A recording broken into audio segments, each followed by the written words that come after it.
Hello everyone and welcome to Bajakoda Streams. How are you all doing? What's up guys? Hello Harlequin, how's it going?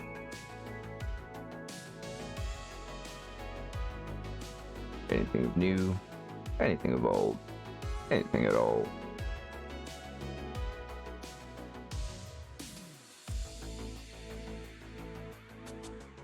So, meanwhile, on the menu today is mostly brown.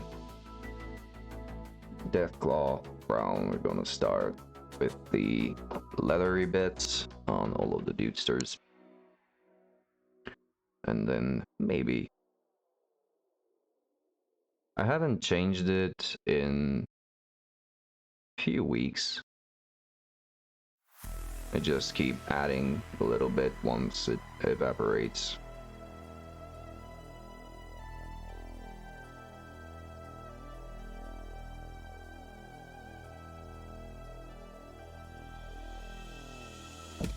I'm a bit lazy like that.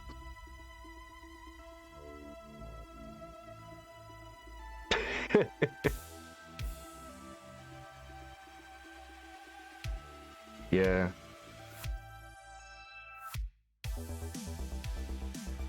Because I keep the mug over to the side when I'm not using it, and by the time I pick it up for the stream, I realize I haven't changed the water, and then can't be bothered with it really.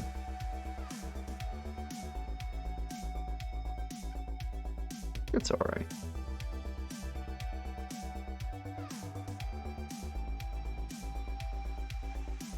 Who knows what lurks inside? Well, since it's just for painting, doesn't really matter, does it?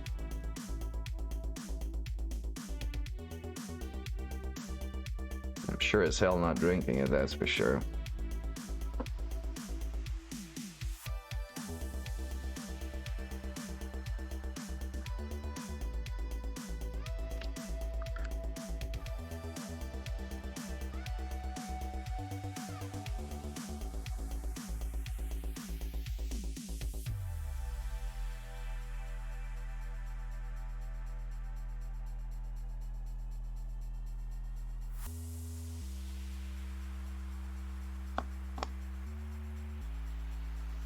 So yeah, how's it going? Apart from that, I have once again been tweaking the audio.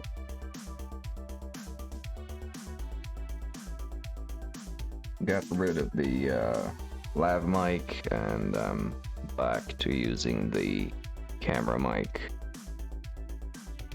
Hopefully it's a bit better, but do let me know if it's like unbearably bad.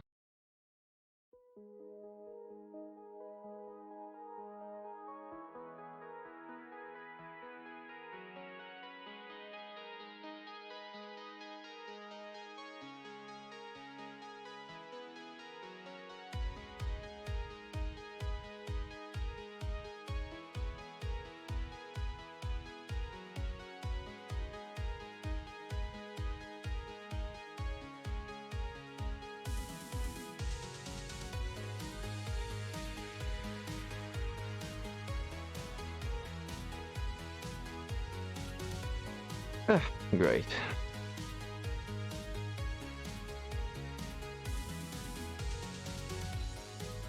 Well, at least it's not worse.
I again want another team to play on the league. Which one?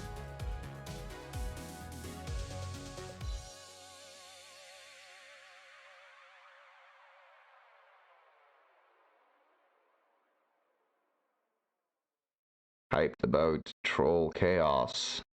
Yeah, that does make a lot of sense.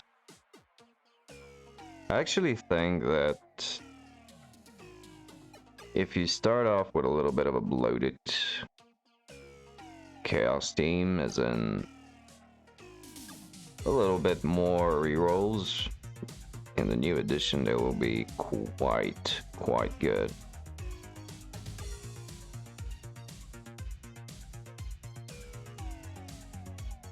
So maybe start off with fewer warriors and one or more extra rerolls, so you can actually do some riskier maneuvers earlier on before they get the skills they need. They lose a lot from constant trimming in TV. Yeah.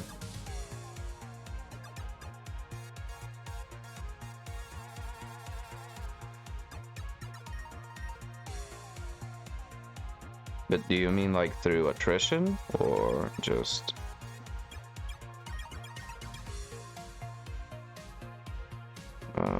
you yourself maintaining the low TV?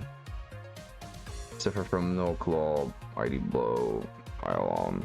Yeah, but they are sufficiently versatile once you get them skilled up, so it doesn't necessarily have to be kill chaos.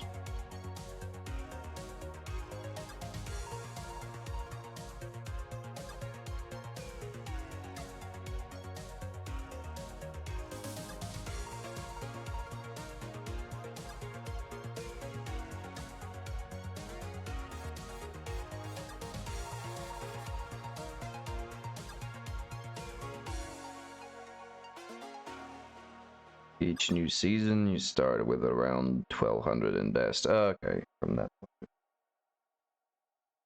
You can't go much higher. Yeah. Well, the whole thing, like, the whole idea behind what I'm talking about is the fact that you can use multiple rerolls during a single turn, meaning that you can, to an extent, mediate the lack of starting skills. So if you get more rerolls, you can actually get a better start than you would otherwise. But once you get the skills, like it balances out, I think. So Baby Chaos can be a little bit stronger, I think, but than it was, but with time it balances itself out. So even big guys will not be able to get more than 2 level ups. Yeah, from that point, you're right.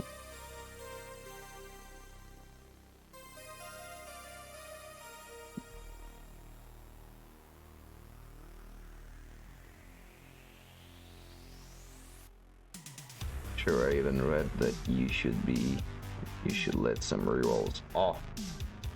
I mean, that's if you want to go with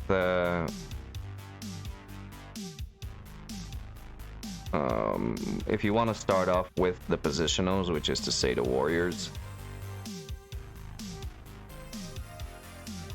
Let some rerolls off. You mean take them out, fire the rerolls. Yeah, you did say that, considering that they're not like inducement staff, that you cannot fire them, which is kind of weird.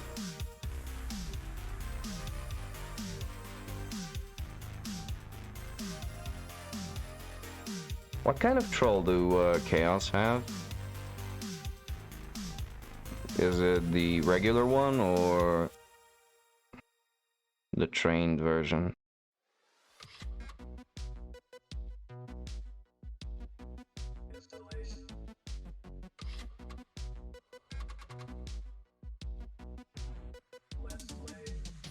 got?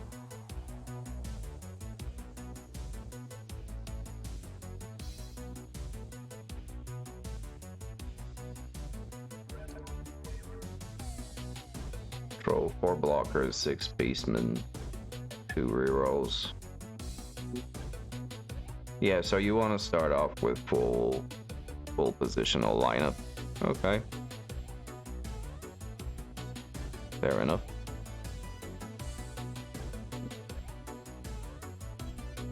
Normal troll, okay. Yeah, still sounds pretty nice. Like, how would you use him differently than you would use the Mino if you were getting it?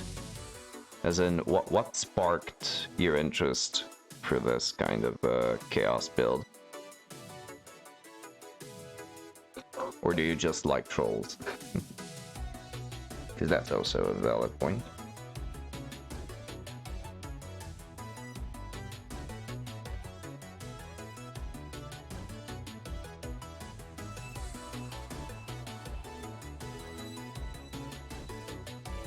Yeah, so like a passive guard assist.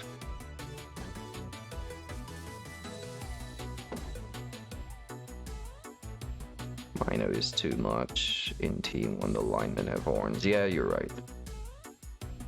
And it doesn't do well being passive because it is only armor 8, so it's kind of breakable. It's a bit fragile.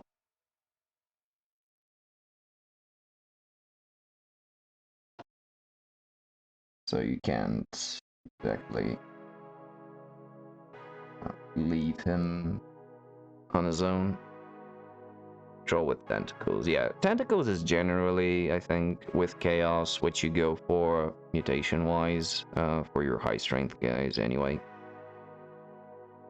So, fairly standard from that point, but yeah. Efficient.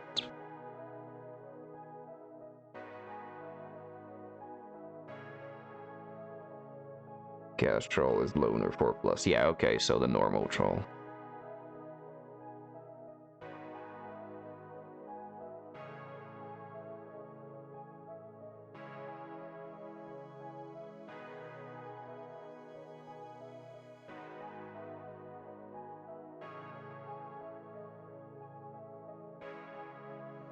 It's not the extra deluxe version. And he has mutation and strength on primary. Oh, okay.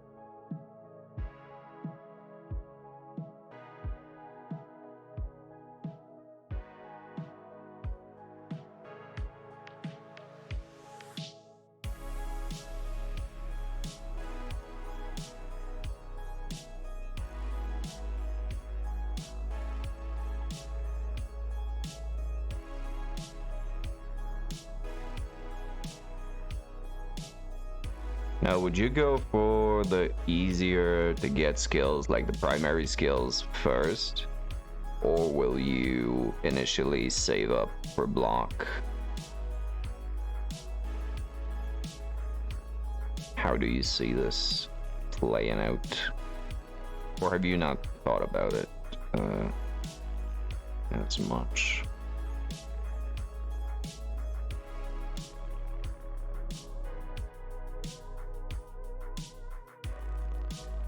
Because if you move, if your intention is to keep him fairly passive, I think giving him block will be a better option, since guard will require someone to be around and for him to be in contact. Blockers and beastmen have general, yeah, they always have. Question is, would you give the troll? Would you spend a little bit more time to build the rare, in open quotes, skill on the troll first, and then give him like the strength stuff, strength and mutation stuff?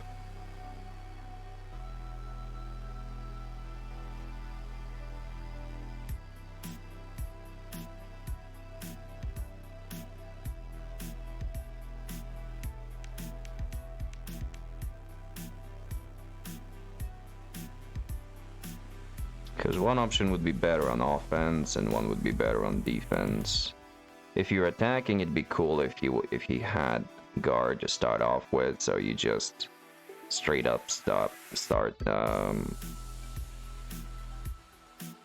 having the assists to push the enemy LOS around with your other dudes who have block. Primary skill, tentacles, claw, stand firm, guard, secondary skill, block. Yeah, that's pretty much always been the case. Question is now with the ability to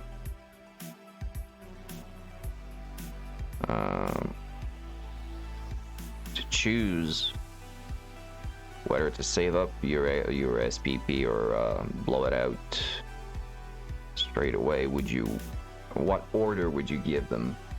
Tentacles first. Yeah, I can see that. But that's for your offensive drive. On the defense, it's gonna be harder to make use of it.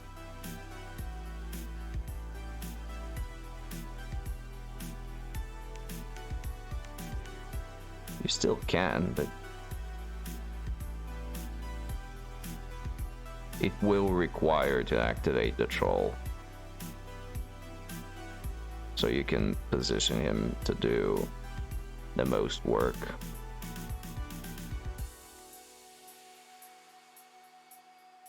Shoving opponents into it, yeah, but that is now, this is, I don't know, a bit too, I wouldn't say finicky, but it does require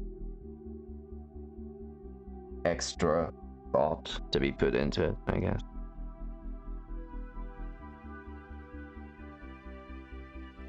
As in, it's another thing to keep in mind.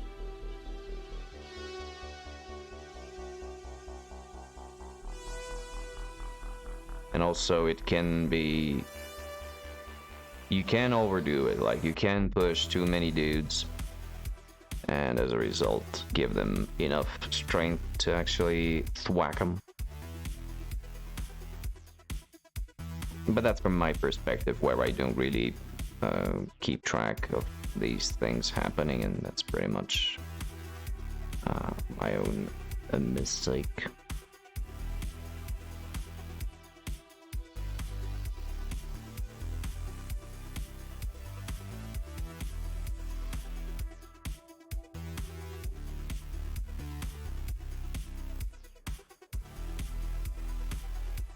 Troll's job is to be hit. Yeah, he is definitely more survivable than a Mino. And no doubt about that.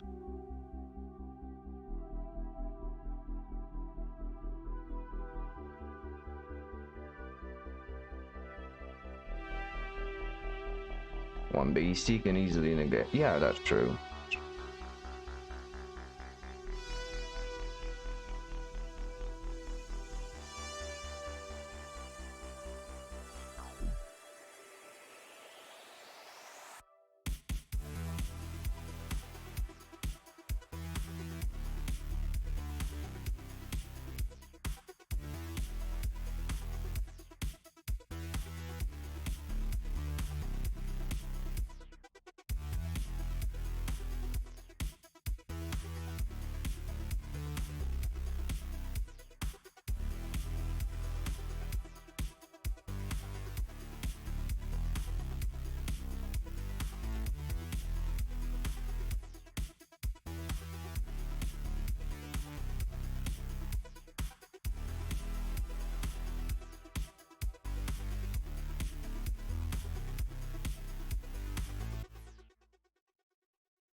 It will be interesting to check it out for sure.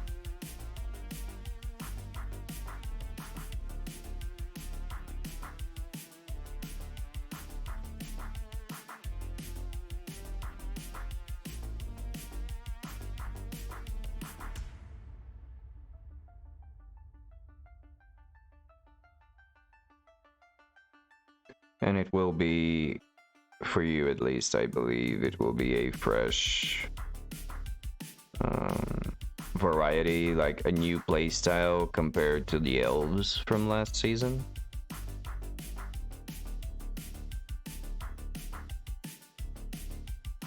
More akin to the dwarfs from from the season before.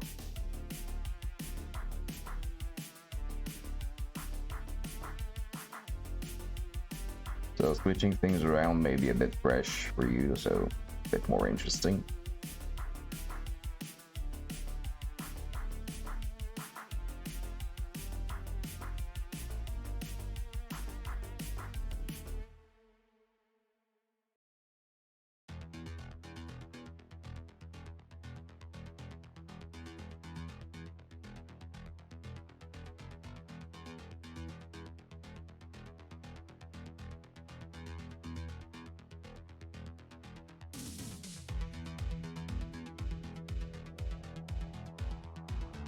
I do want to play with a ball. Well,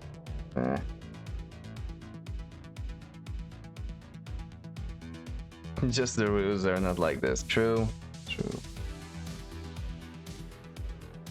They have been impacted a little bit on that, in that direction.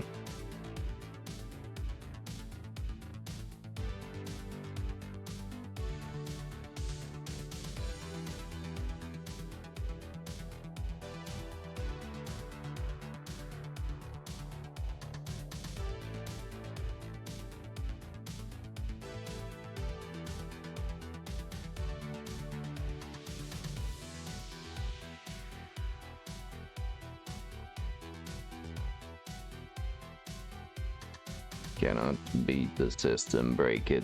Yeah.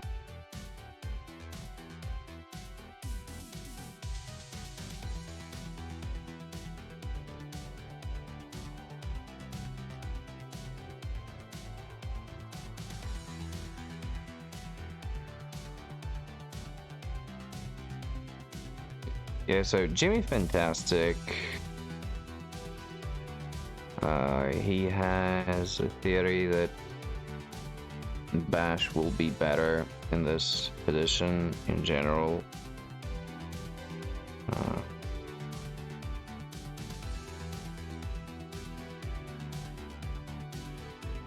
So, well, there's that.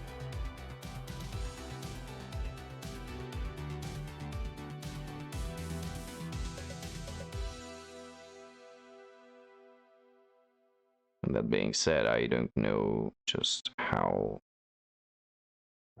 he is not alone. Yeah. Maybe someone will get the idea. Hopefully.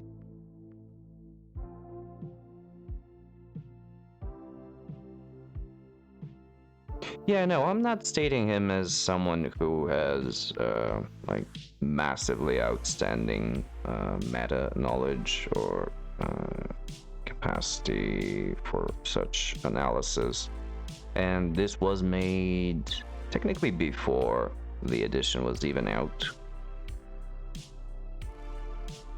But he does play a lot of Ash, and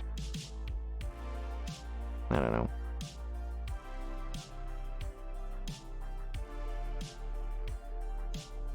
We'll see. Time will tell as the test games and, well, the actual games start accruing.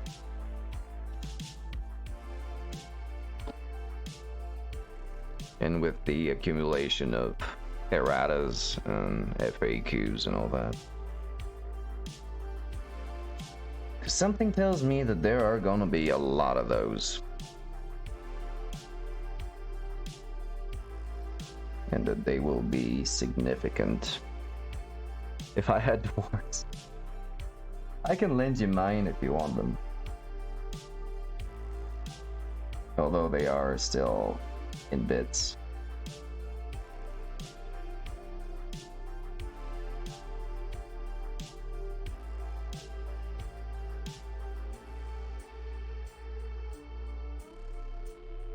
Have not been yet put together.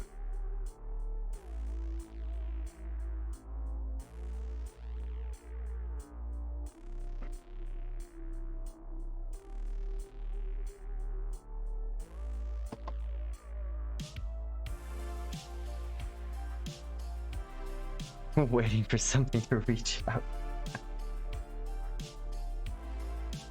Yeah.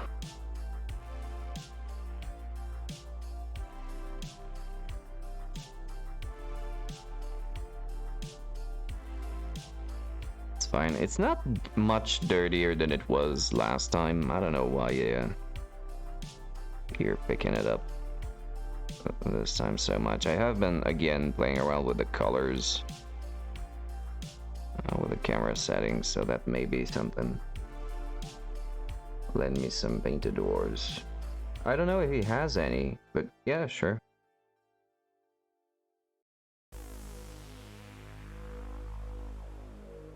I don't see why not.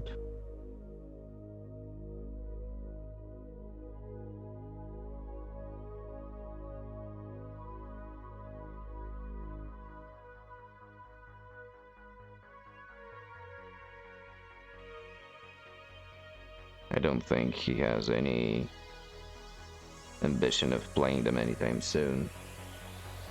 3 painted dwarf teams. Whoa. Wow.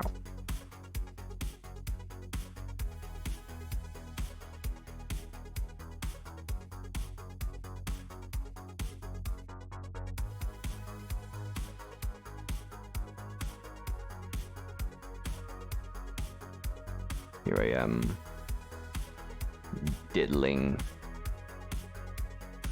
with a single team.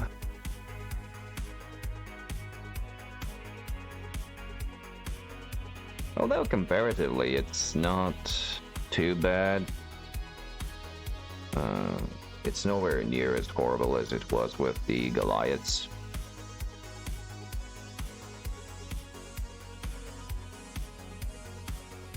Hey Saima, what's up? Welcome along. Getting there, well, slowly.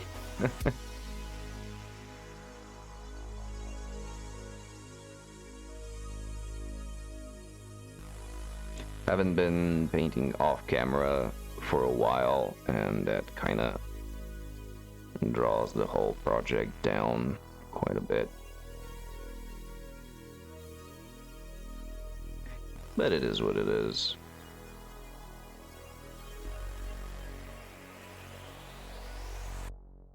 But again, as I previously said, just comparatively, the Goliaths 10 models took me about 6 months to paint.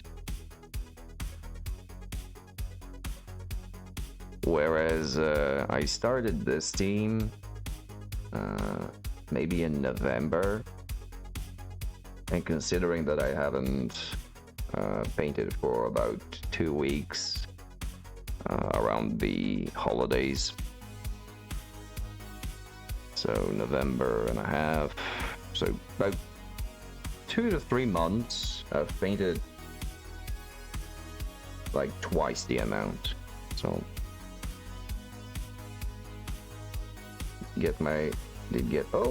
have you posted anything in the on Discord?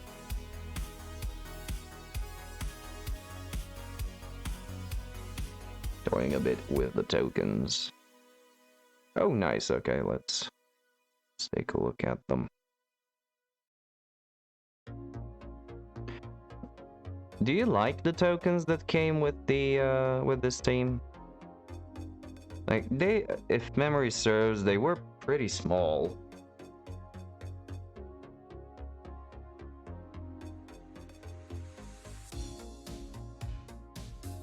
They're fine. Did place them on a small base. Yeah, that would do it.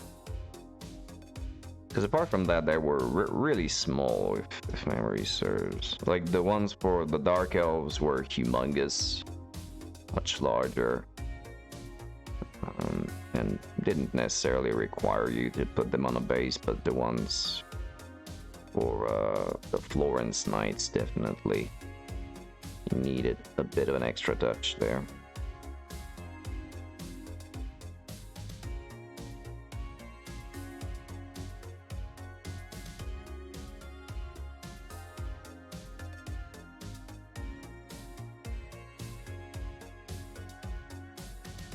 I've been playing around with a few.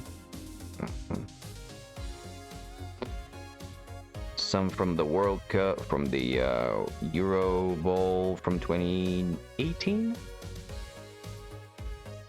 and some 3D printed ones in between projects, but I still haven't finished them.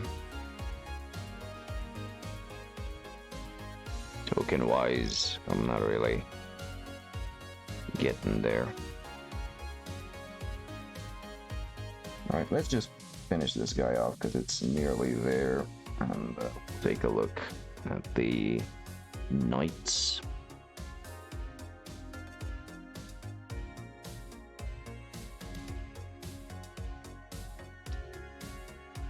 Today is leathery bits day, so there will be a ton of brown to go through.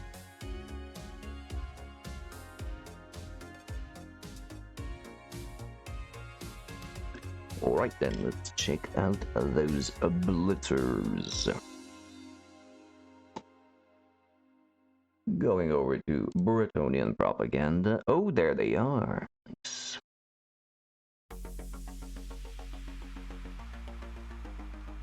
Oh yeah, they are absolutely lovely. Nice. Have you varnished them already, or is this still just the effect of the paint itself?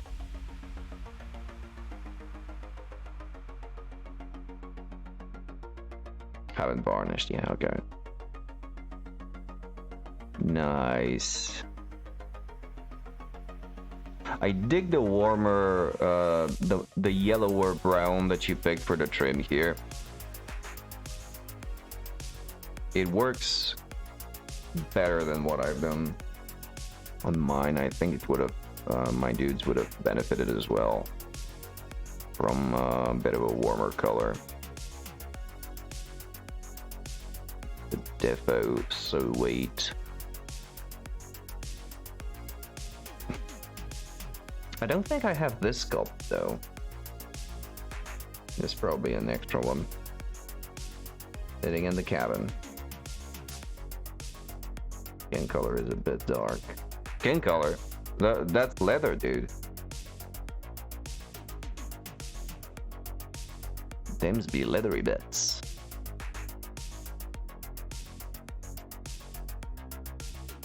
Yeah, nice, nice, nice.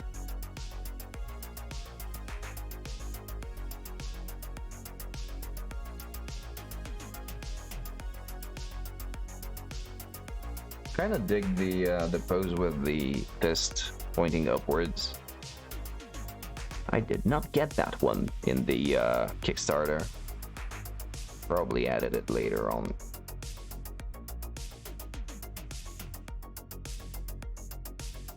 And shiny boots. Yeah, their Sabatons are shiny. They came out shiny on mine as well.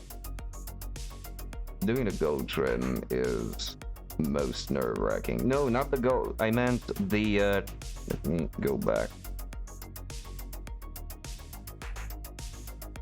But yeah, I absolutely get what you mean. So I was talking about this part here, the trim, the leather trim on the skirt. But yeah, the goat shit is just annoying, and there's so much of it that just thinking about how much more you need to do really does wear you out. So yeah, I feel that.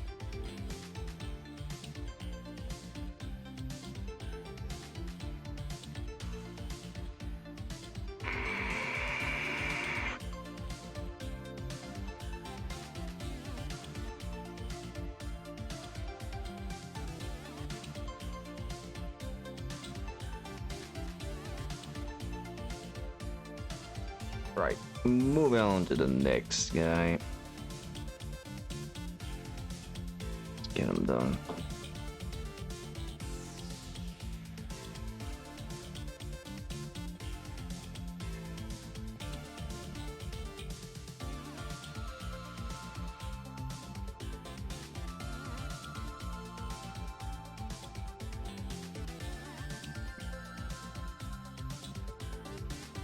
we were talking about a chaos build with a troll. Because Harlequin had a gust of inspiration to use a chaos team for the next season of the league once it starts, like our local league, that is. And it is an interesting option.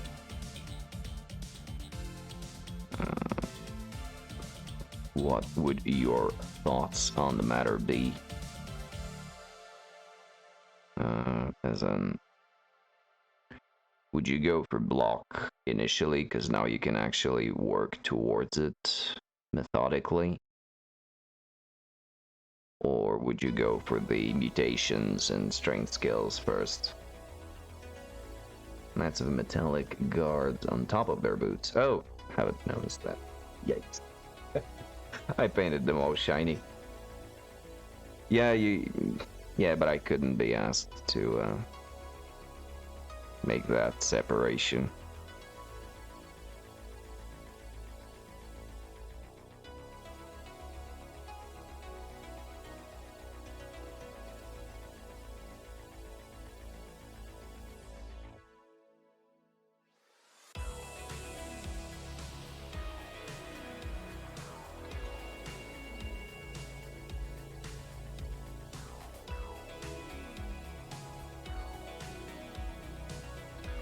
Only very little of that with the one in punchy wider stance.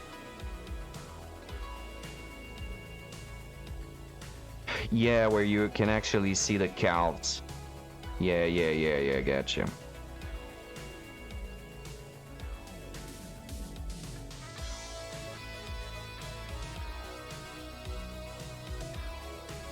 There was a sculpt where you can see his calves, the fact that they are not all metallic.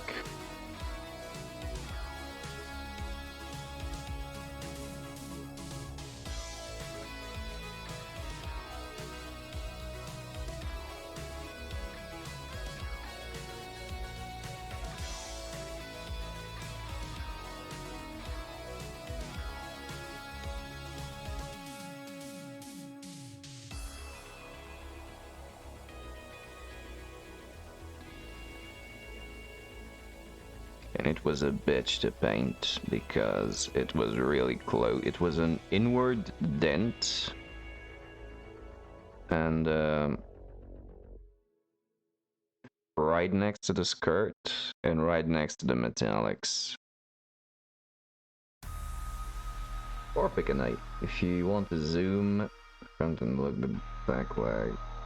Yeah. No, I think I get what you mean.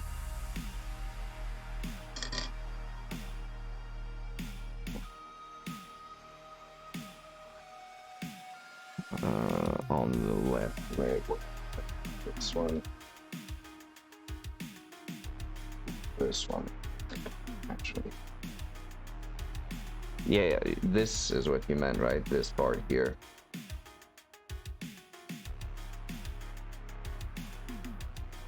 Where you can see that it's a greave on top of the cowl. Yeah.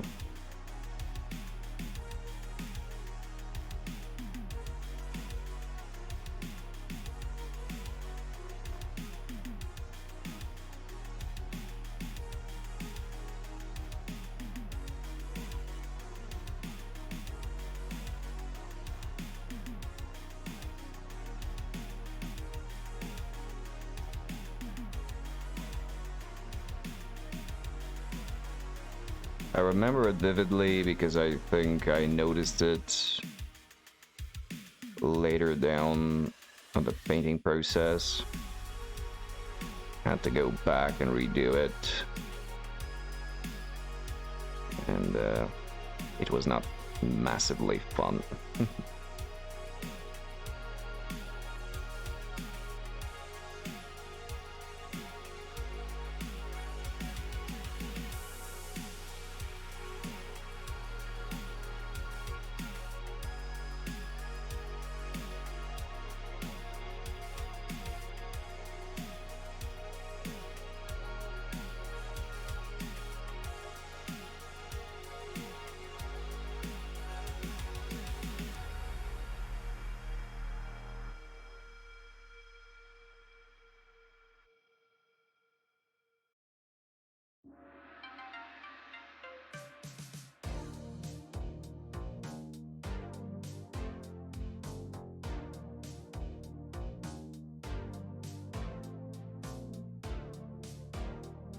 boot also shows a little between the plates on the sides of the feet. Yeah, a little bit, but again, that's the part where I couldn't be arsed to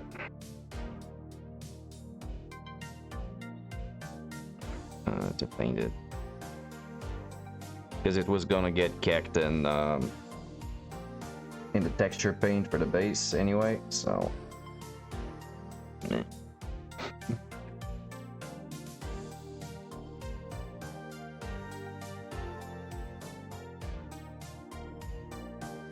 just place a little dark brown in there while base coating. Yeah, makes sense.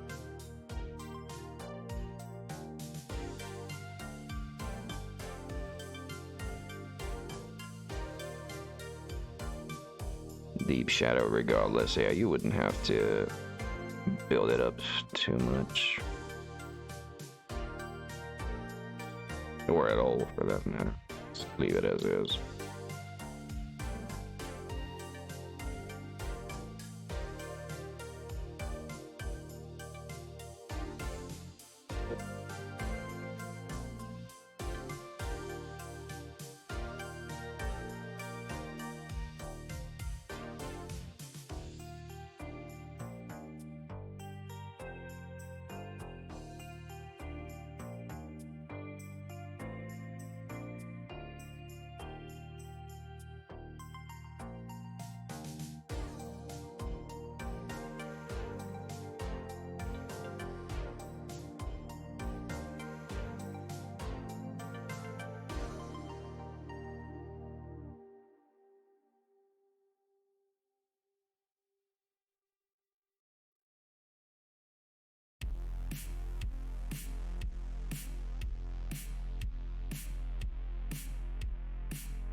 The orange FW ink, I have really made the numbers pop.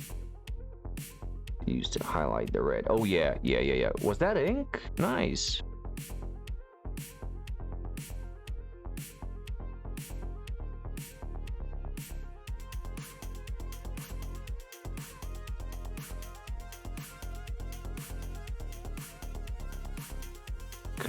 Could not have told.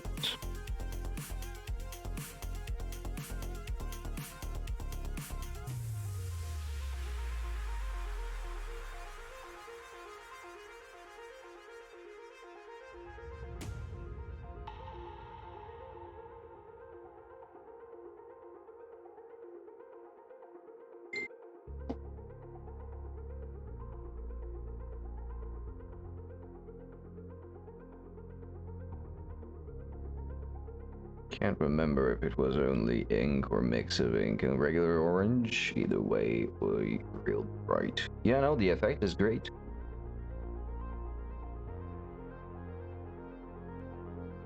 Who the hell be writing to me?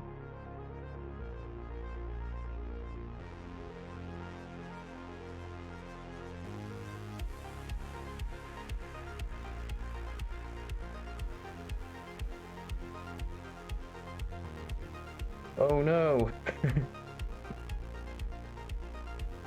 It's a very Mordheim-like Kickstarter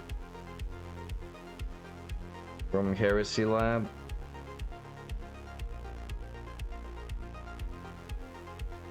Shit.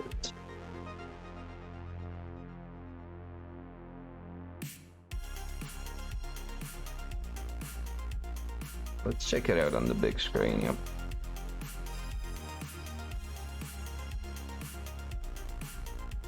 It does look quite fun.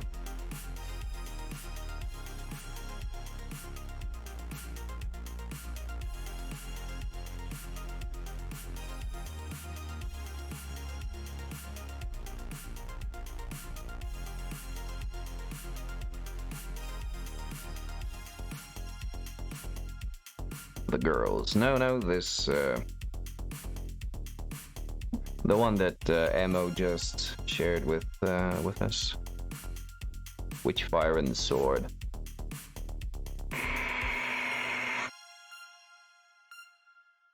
It is uber funded.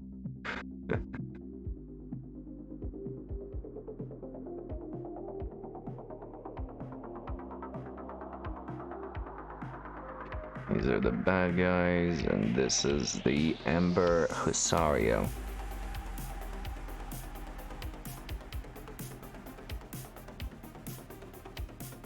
Definitely look nice.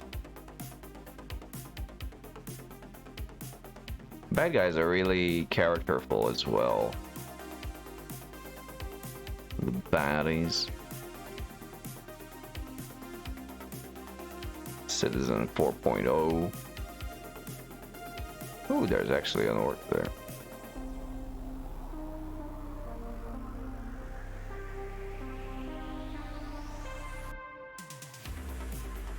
Yeah, these would make a pretty stellar.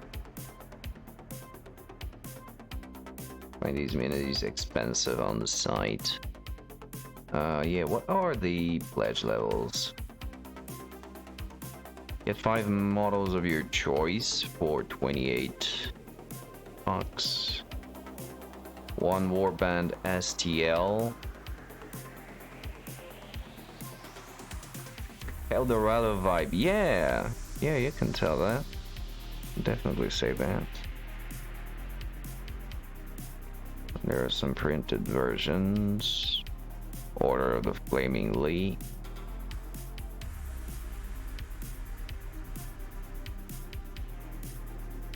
Ooh, these are nice. Templars of the Flame. These are absolutely your, whatchamacallits. Oh, brain.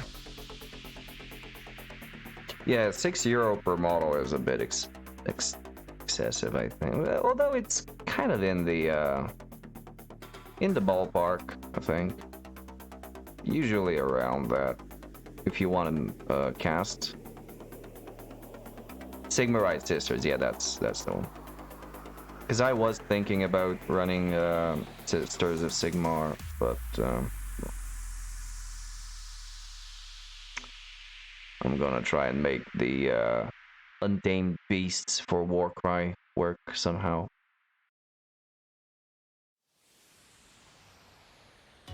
So there's an option. You get a €35 pledge for 1 Warband STL,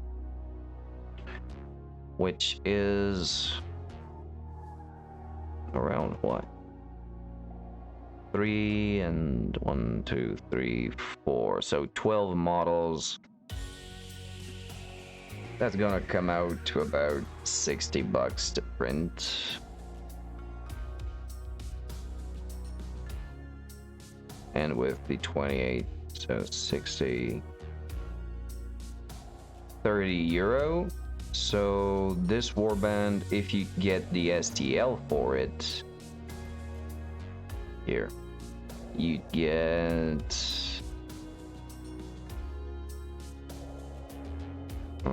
yeah, €65 for 12 models. It's about right if you compare it to third-party Blood Bowl stuff. Close to.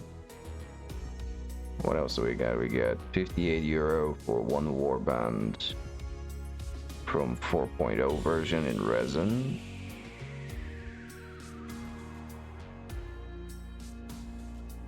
Which is €60. Yeah, they are a little bit more expensive because there are less models, I think, but still doable. They're not strikingly over the top, but they are a wee bit, so. I want them all STL digital. I have trouble comparing prices. Well, your 16-player Blood Bowl team from a Kickstarter is around €60. €60. And Perry, yeah, Perry miniatures, yeah, absolutely, but Perry is a different direction.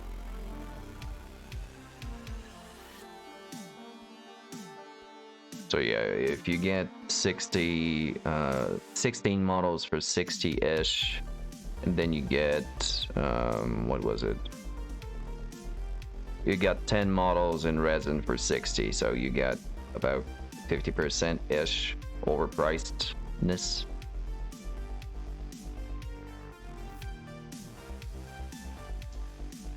What was the name of that champion of Sigmar who had the model with 2 hammers and was wearing blacksmith clothes? Sister has raised hand, remind me of that. Oh, I am very lore ignorant. Maybe Harlequin can shed some light on that. I'm fairly dumb on the fantasy side of things, especially.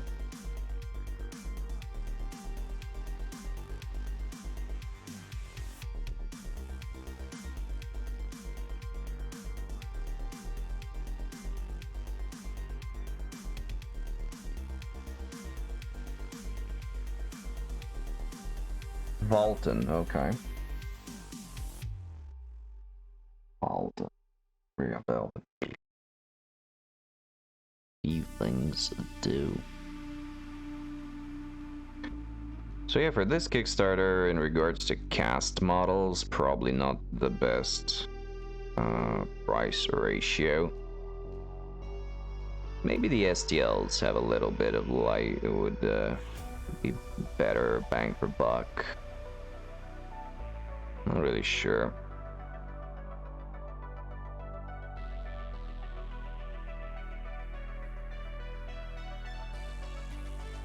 Because the printing services here are pretty affordable. And it may work out better. I don't know.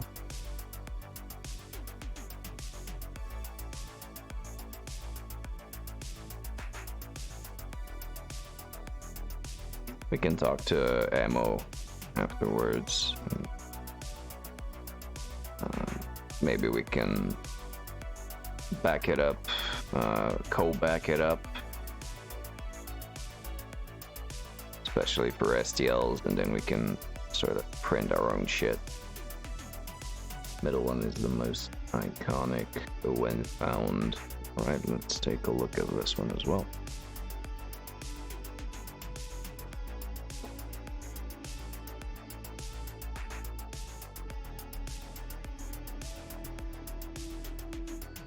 In lore, that dude was a young blacksmith apprentice and very much single-handedly dealt with the Beastman raid. Ooh, nice. So basically a hero type person. Oh yeah, okay. This is Citadel Finecast. Lovely. Yeah, you mean this guy, right? Cool. Yeah. Yeah, it looks sweet, actually. How long is that ago? Eesh. Female with hammer and raised hand. Yeah. Gotcha. I know. I noticed her.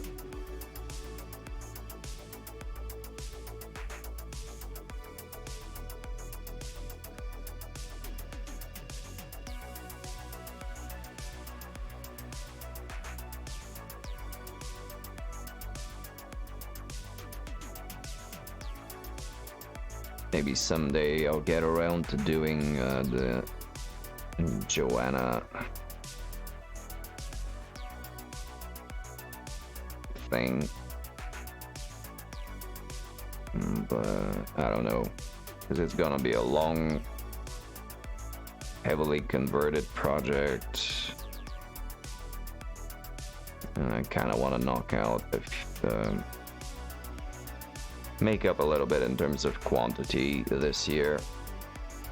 So more Blood Bowl teams, more playable stuff, and maybe then I can focus on individual stuff to try and push painting abilities and stuff. Has to be a 6th edition. Really? Cool.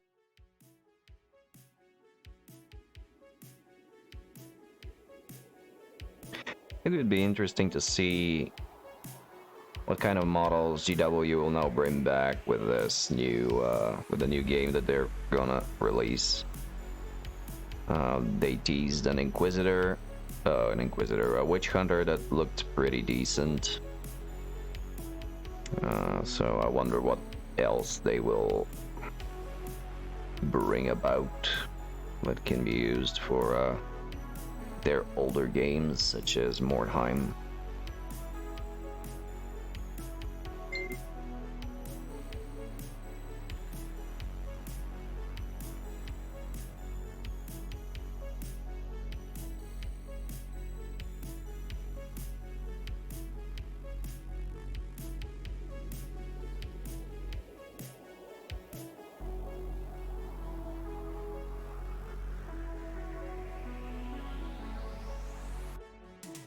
Seems to be 2004. Oh wow, okay.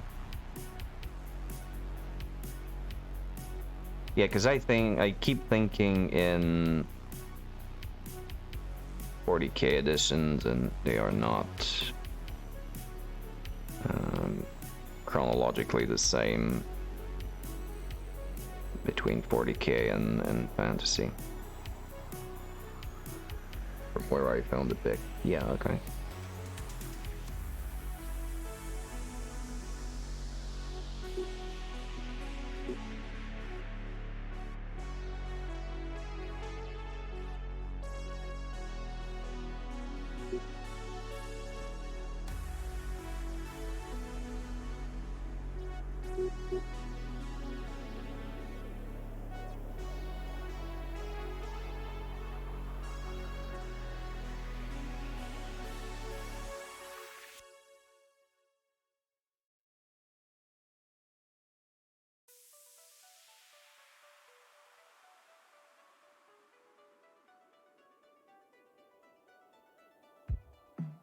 Started with that edition, the Big Rag book. It also had a bunch of Kislev in it. Nice.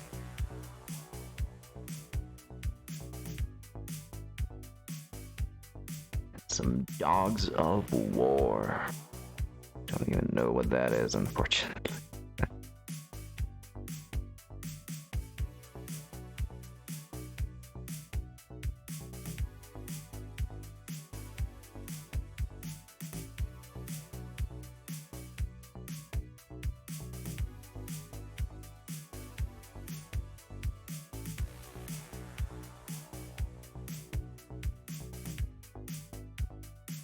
Basically sells soul regiments. Oh, okay, gotcha.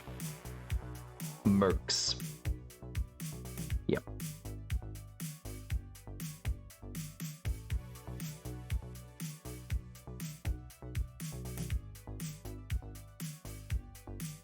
I really wanted to get some Mercs models. So the what was it? The Mantic skirmish game called Mercs. Because the models that they advertise, like the painted ones that they have for poster art and stuff, was really appealing. But then when I actually look at the sculpts, every time I was dissuaded. And also, I think Mantic is still doing the smaller scale models, so they would look weird. And they haven't caught up with the scale creep.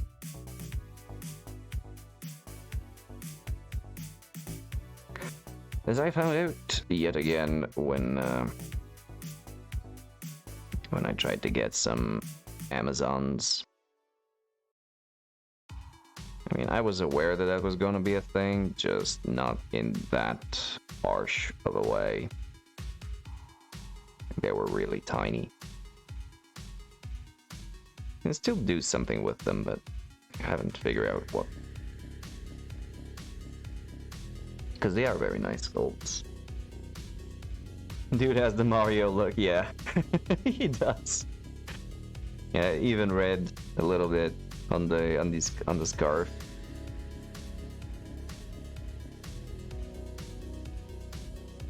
I saw an advert for the new Mario Kart, and it was a live-action trailer for something like along the lines of Fast and the Furious. It was really funny.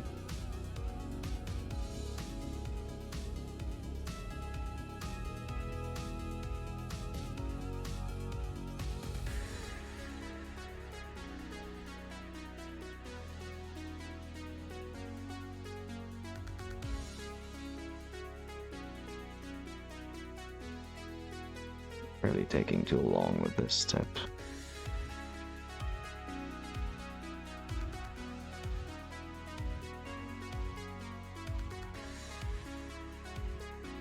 Let's find out. We'll get there. Little by little. Then after I'm done with this, I'm gonna do the texturing. Which is gonna be the seriously annoying bit.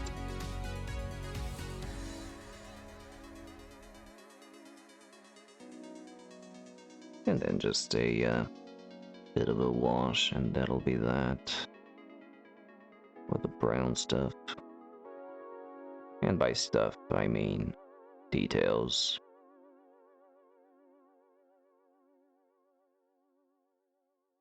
Before you say anything. You dirty-minded people.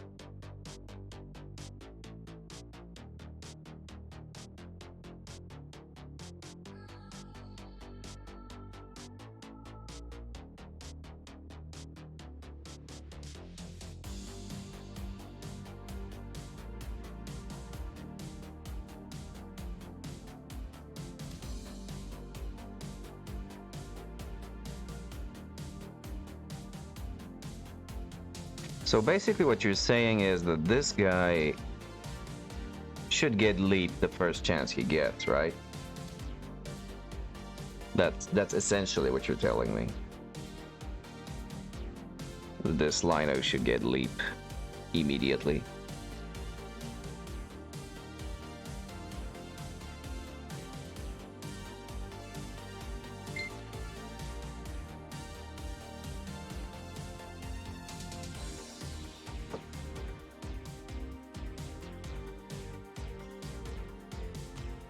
Very word for someone that is not changing his war. Yeah. I will, eventually.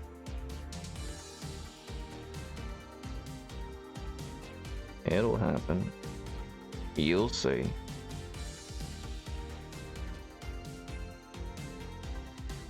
And then you'll be all like, oh, I didn't think you would do it, but there, it would be done. Just not now. Or soon.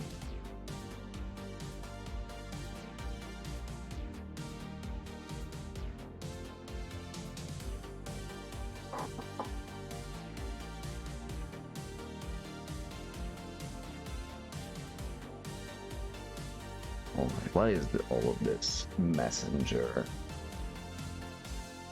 hype?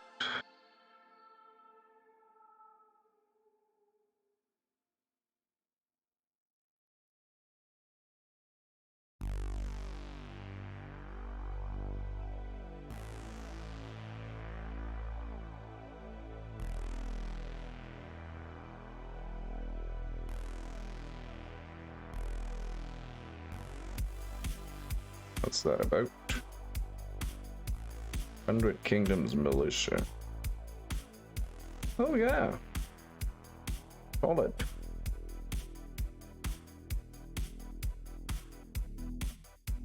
Pretty good. Yeah.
Alright, halfway through with this step.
I suppose this is where a swiveling miniature holder would come in handy.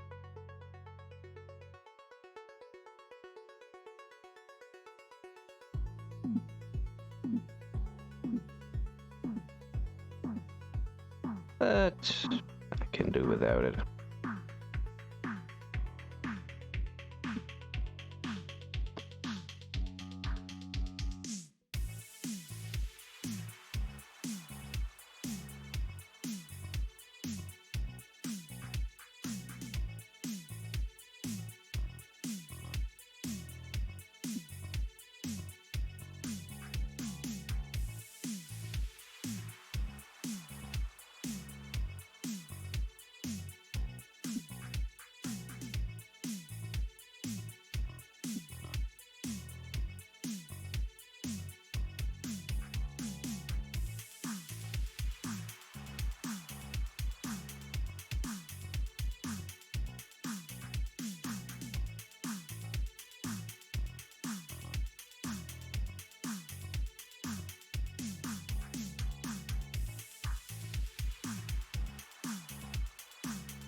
There was a new PC game that was released, like a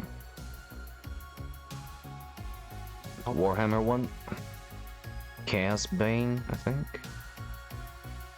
Can't quite remember what it was, but I saw that it was released on Steam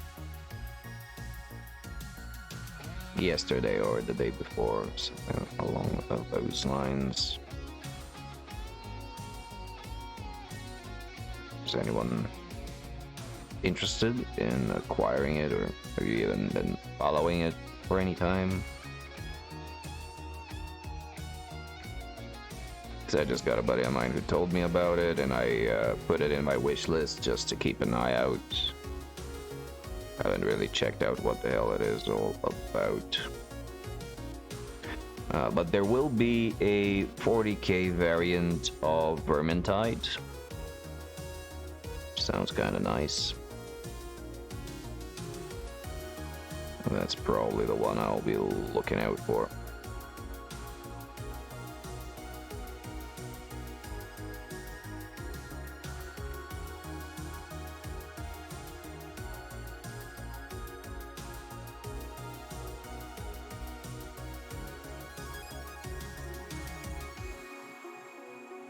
So I do want to play some video games, and I'm kind of stuck in this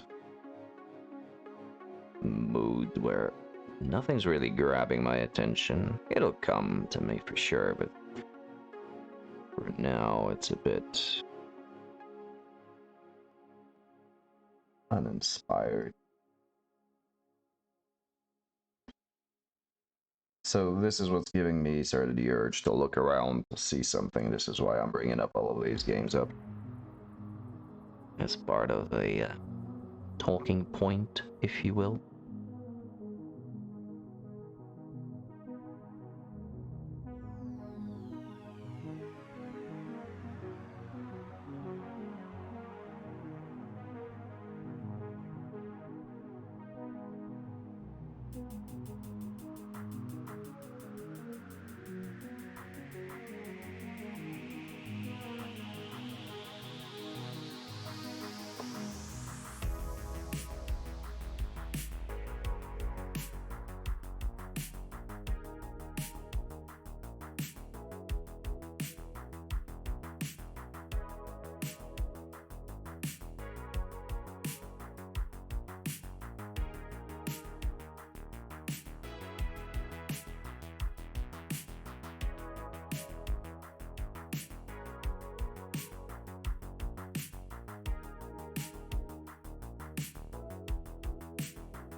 This is a really thin paint, and I'm always having issues gauging the opacity that you get from it.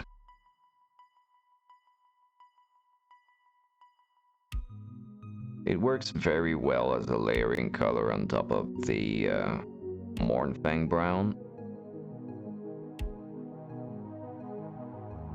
but not if it's in its pure full opacity version. Like with a little bit of translucency, it works really well.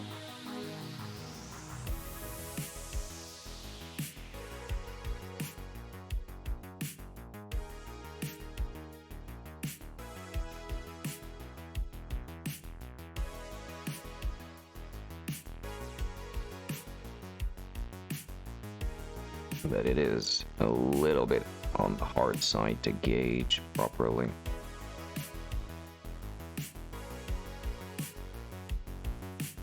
And also, this is one of the paints that dries a lot more dull than it goes on while wet.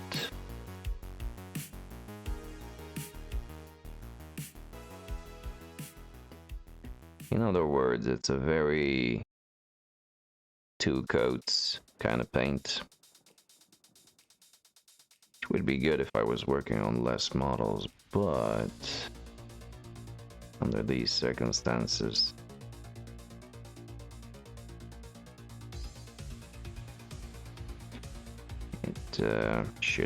I should be able to find a paint that does this in one go.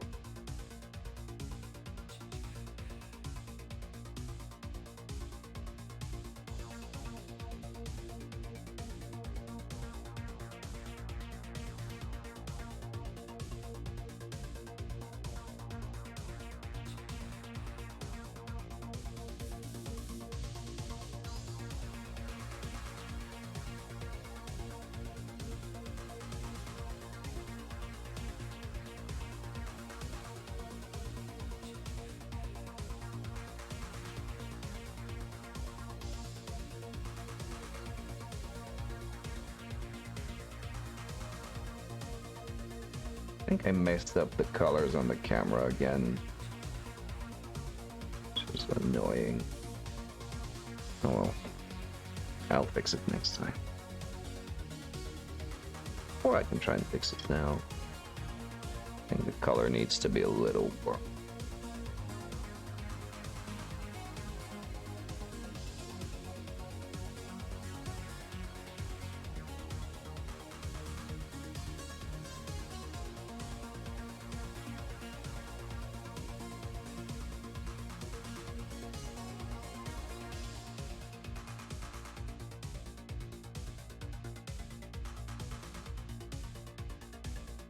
Yeah, something like this.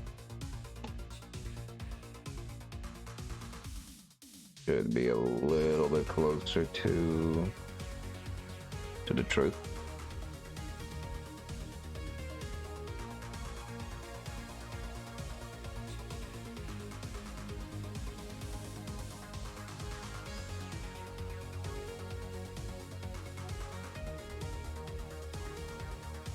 There probably isn't any change on the stream whatsoever, and I'm just being paranoid about things that really aren't necessarily noticeable. But I try, I just try to get a better overall quality. And I seem to have hit a very annoying plateau where I know that the gear I have can produce better quality, I just can't get it to do so.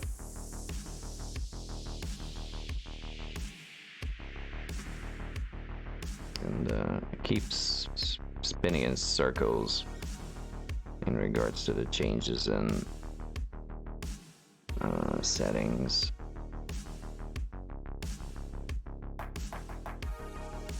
It's getting a bit tiring at this point.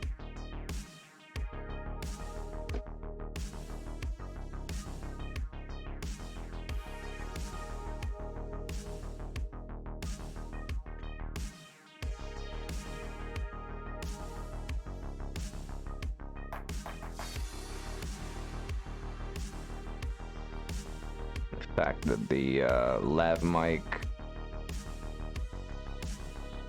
may have been just a mistake. It just sort of adds to the frustration.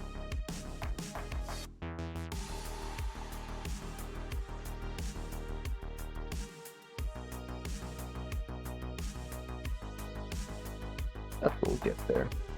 Somehow. Someday.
An annoying thing that I found out was that the cutouts from my voice that you were getting so much on the other mic, they are not as prominent on the YouTube uploads. Just on the Twitch live stream. And that completely baffled me.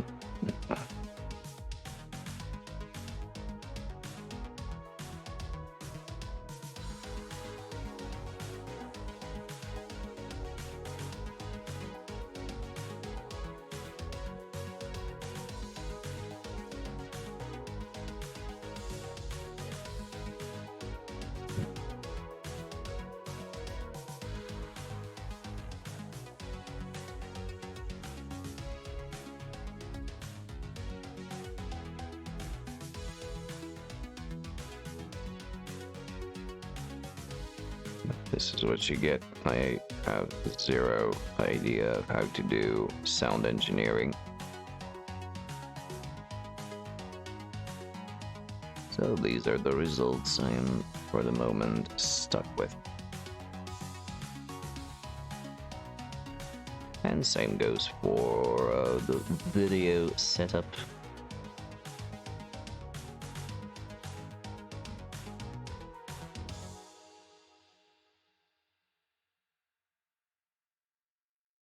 So it is still a ongoing battle with the hardware.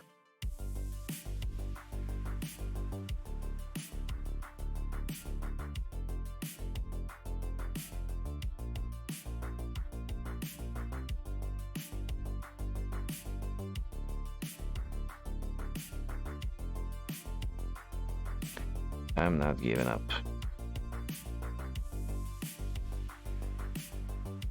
Although I am a little bit frustrated, I keep trying.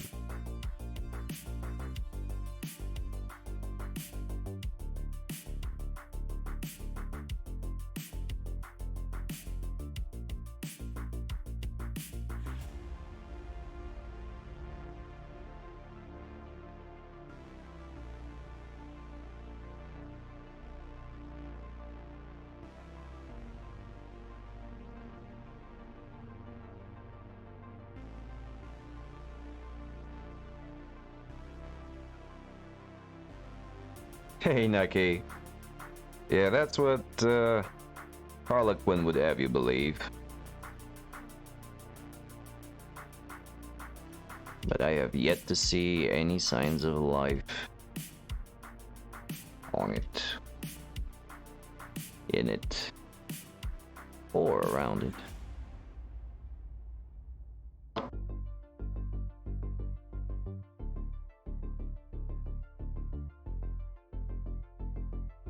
How you doing, Nucky? What's up?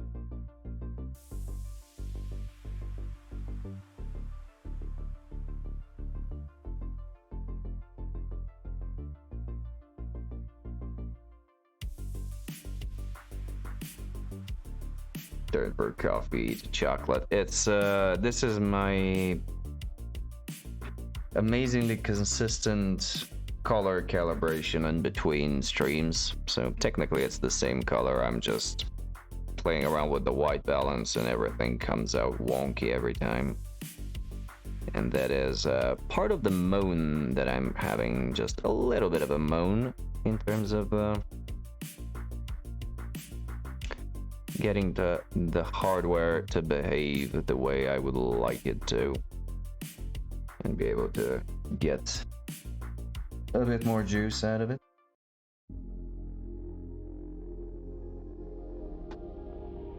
Would it help having one of those color test cards? Not really. It's just me fiddling about without that much idea of knowing what to do. Doing alright. Nice to hear. Always, always nice to hear. Me, myself personally, I ain't bad, knock on wood. Just going over the old Bretts. Holy hell, Mistress Torturous. Miniatures Den, hello. Hello, with a huge raiding party of 123 people. Holy hell. Thank you so much, and welcome to this tiny little modest stream of painting little Dewsters. Holy hell. Just a heads up, IPS is messed up. He's in Italy, he might not be able to see your stream. Oh, okay. It's alright. Hey, coming in with the follows, VarIBGem and K Tuning. Thank you guys for the follow. ISP, yeah, it's alright. Words. At any rate, thank you very much for the raid, and it's much appreciated, and welcome to all.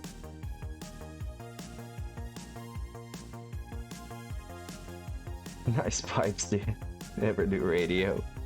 No, sorry about that. The audio has been a consistent problem to get right for the stream, and I went through 2 mics and ended up going back to the whatchamacallit, the paint cam, the webcam mic. I think it was meant as a compliment. Yeah, thank you. I just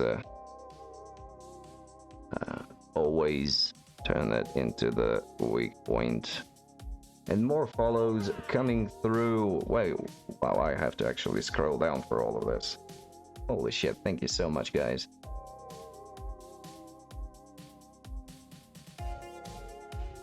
So, Matthew Nadal, thank you for the follow. Baloo the Barbarian 6, welcome. And Prita Altered, welcome as well. How is everyone doing? If Miniatures Den can hear or see what's going on, how has the stream been? Or if one of you would like to share as well.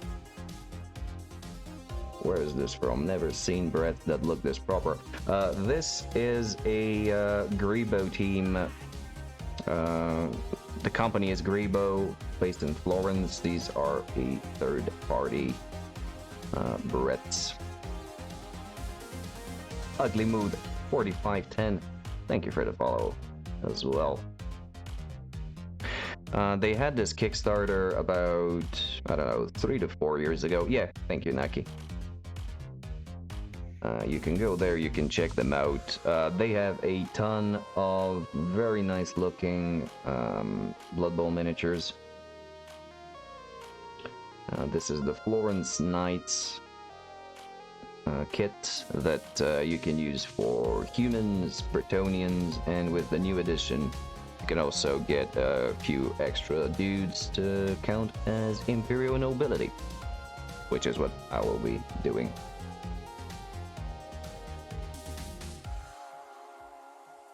Yeah, that is pretty much the thing that is on right now, and has been for the past several months. What have you guys been up to? You feel like sharing anything that you have done or in the course of doing? Anything that has brought you any sort of inspiration, any good feels, anything to stir up the creative juices, so to speak? Please feel free to share links.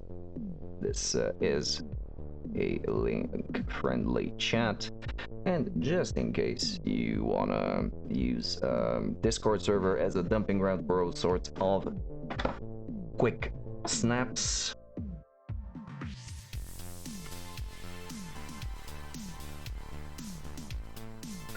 there be me Discord, and if you happen to enjoy what the hell it is that I'm trying to do here,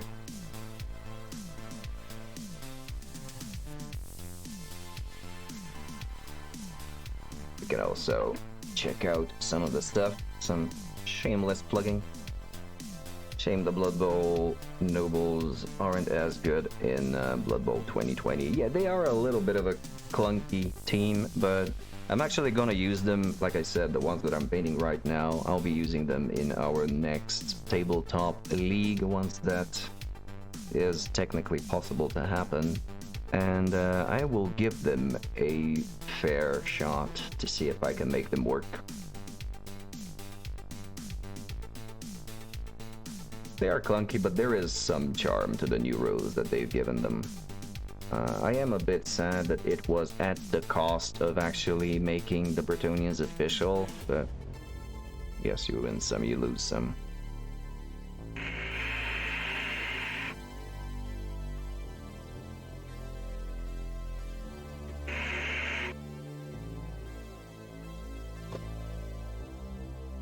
I did play around to create a star player for these guys. This one is from Infamy Models. Dude's called Badger. And he's going to be the substitute for whatever star player I need. I made him with the idea of proxying him as the Mighty Zug, but I think he can pull off a Grith as well. Maybe even Carla and Zara, if I feel like it with this tiny little conversion here. Nice skin. Thank you. Thank you. I did play around quite a bit. I painted him during my anniversary stream back in June. It was a longer stream, about 10-ish hours. So it was fairly fun to do. And he was kind of the guide I used for the color theme, for the paint scheme of these guys. So yeah. Moving along, back to the ever so entertaining aspect of painting brown in a batch-alike manner.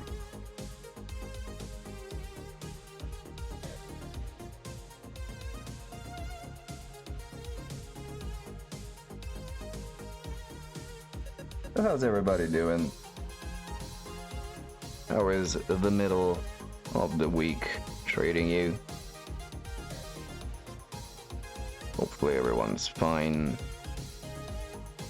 Slowly getting back into the usual spin of things. All that. Chandler, thank you for the follow. You know, I used to name my my gaming streams, the uploads to YouTube, I used to name them using the formula for friends, so the one where the gang, etc. If, of course, that is a derived Chandler from Friends, that is.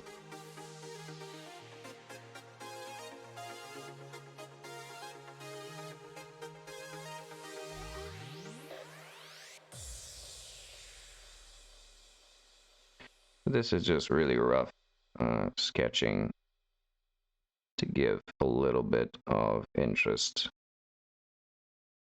in the color, because these are supposed to be leathery bits, so texture is needed in order to register correctly. I am doing it fairly rough though, because I will be adding extra texture with Screaming Skull after this stage, and then I'm gonna put a wash over the whole thing. Because the yellow and the green of the uniforms are the colors that I want to pop out most. So they will be the colors that I will build up in their actual vibrancy, whereas everything around them will be muted down with washes to ensure maximum color popping. And as I was doing this, I completely forgot the metallic stage. As a result, I did not do it for the rest of the dudes as I really wanted. Like here, it's kind of decent-ish. With the exception, like you can still tell that it's a bit too bright for the metallics. For instance, when you go over to the blockers, whom I gave the golden helmets for whatever reason, they kind of dull down the yellow. So I'm still thinking whether or not I want to actually get the metallic darker. Work, and then drown it in wash. That's what I would do. Yeah. Obscure any and all meticulous texturing with a slathering. But it is what it is. Like, we are doing gaming miniatures. Don't forget mud and rust. Never. A key component. Maybe some blood splatter. Yeah, it is Blood Bowl after all. I don't know, blood has always been one of the effects that I least like on models. It's very hard to get done right, especially not with someone with my skill. I don't like the glossy texture effect that is prepared. Seal the paint job with null oil dip. Yep. Or Agrax. Now, so the ones that I showed off right now still haven't been varnished, as I'm still deliberating whether or not I should play around with the metallics more.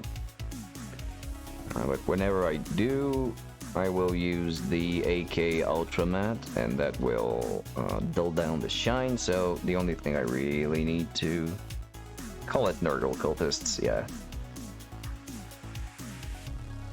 Just clumps of mud gathered from the backyard, put them on bases, and a few coats of varnish to keep it in form, and call it done. No one needs to know what they are. Use your imaginations, for Christ's sake. Anyone tried the Army Painter Art Anti-Shine? No, what is that?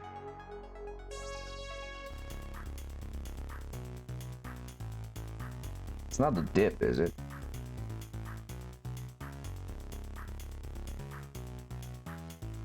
I actually brought that up on another stream. I was surprised to hear that people still use the Army Painter dips. Thought they were a fad that comes and goes. Preview Reddit. What's this? Painter Station porn. Is this about the paint water again? I've been on my back. So if you brush with that, it'll leave the metals be. Oh yeah, I saw that. I did see that one. This is truly a very meticulously organized painting area. Yep.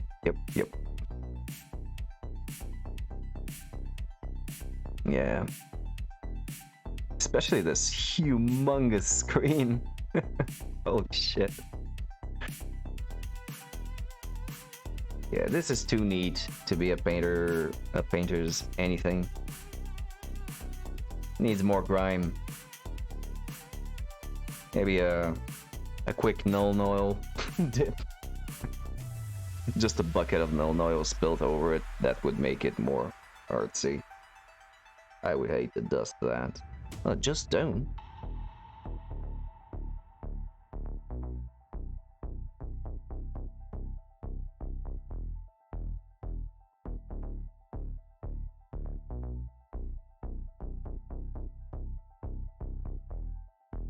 Haven't dusted my paint rack in months, and it's not doing too good. I really should. It lacks the black metal theater semblance. Has yeah.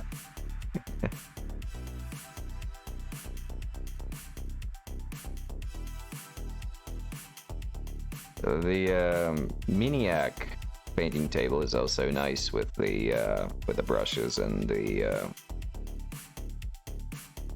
with the horn sign. He actually had a video tutorial, or a vlog rather, while he was making it. I've been considering some kind of hood for my space just to keep the dust off all the tiny things that are annoying. Oh yeah, yeah. Same here. I've been considering to buy a cupboard that is larger and has both doors with glass and also wooden doors with ample compartments, and I can just fit all of my hobby stuff in there. Like painted projects, completed stuff would go where there are where the glass doors are, and in the solid wood would be concealing all of the stuff that's lying around, just neaten things up. Also a bigger desk, because this one is fairly cramped as it is. And if I get an extension on the work from home policies that have been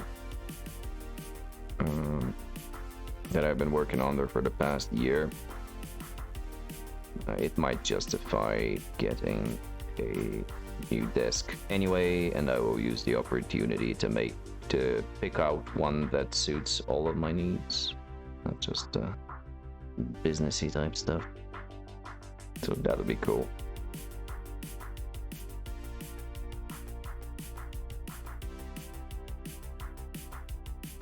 But for now, I use the ghetto setup, and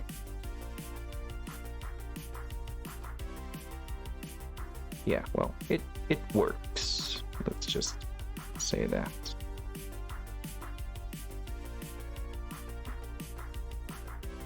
And to all of you who arrived from miniatures, then I certainly hope that what you're seeing and hearing right now isn't massively offensive to the senses, as you know, the stream of the quality of the stream is massively inferior.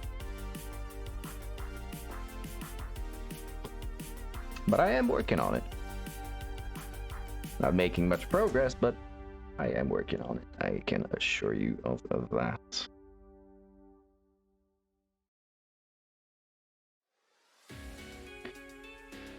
Significantly less eating on camera. Oh, please don't talk about eating. I'm so hungry. I've mentioned this before. I usually have lunch at around 1 or 2 p.m. here, so that is 3 or 4, no, 2 or 3 CET. And I have dinner after 10 p.m. So you can imagine that right now I am starving. I don't know, I don't mind, especially for huge long streams. You know, person has to survive. Conservative food stuffer would manage that, bro. Yeah, I suppose. But I do realize that there are people that are put off by it.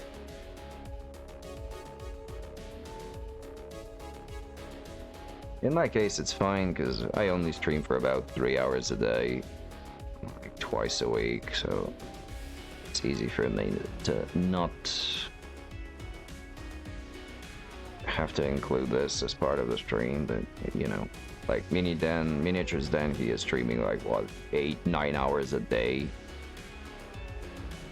It becomes a necessity just from a survival standpoint.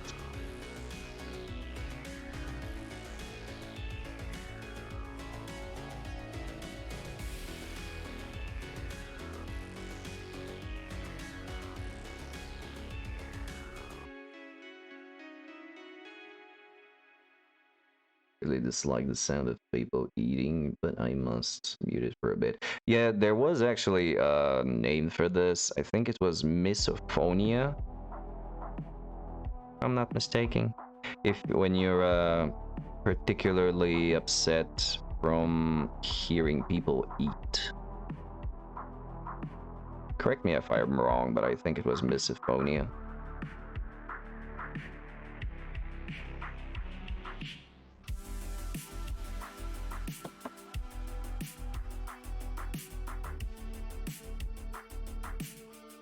I had an ex who had this, and it was really challenging to eat dinner together.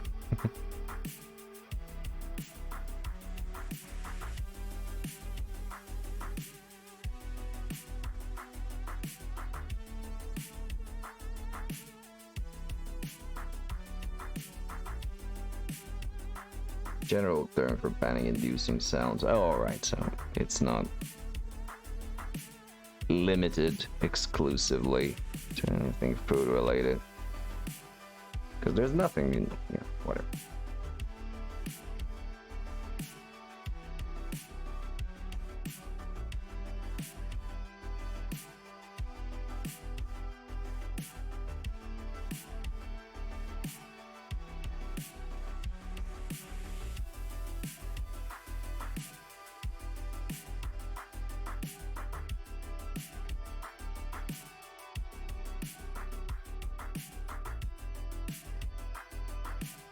Most of us need to get up from the chair every hour anyway. Oh yeah, that's actually a good reminder.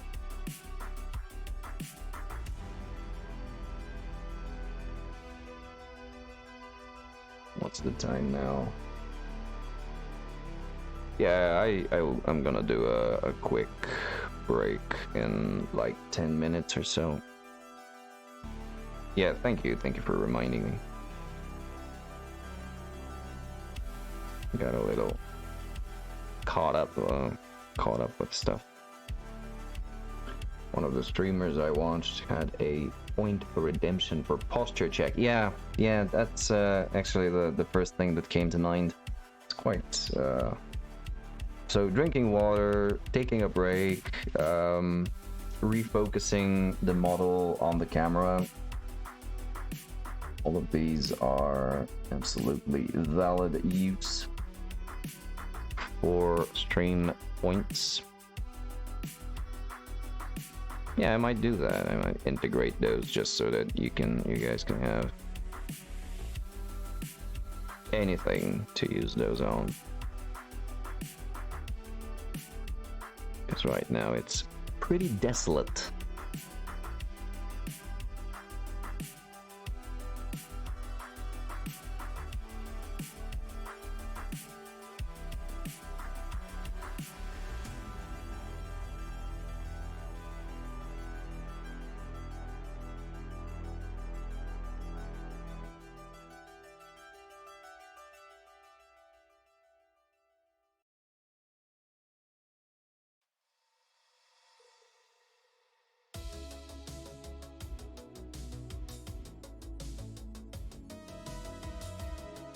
Pretty much solid start.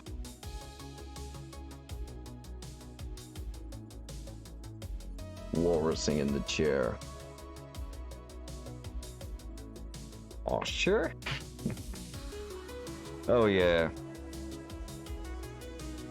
My posture has gone very much to shit over the years. And it hasn't been more than maybe a couple, no, let's say a year when I started to actually pay some attention to my posture. Because naturally you start getting the lovely back pains that everyone knows so well when spending too much time sitting down at the office and then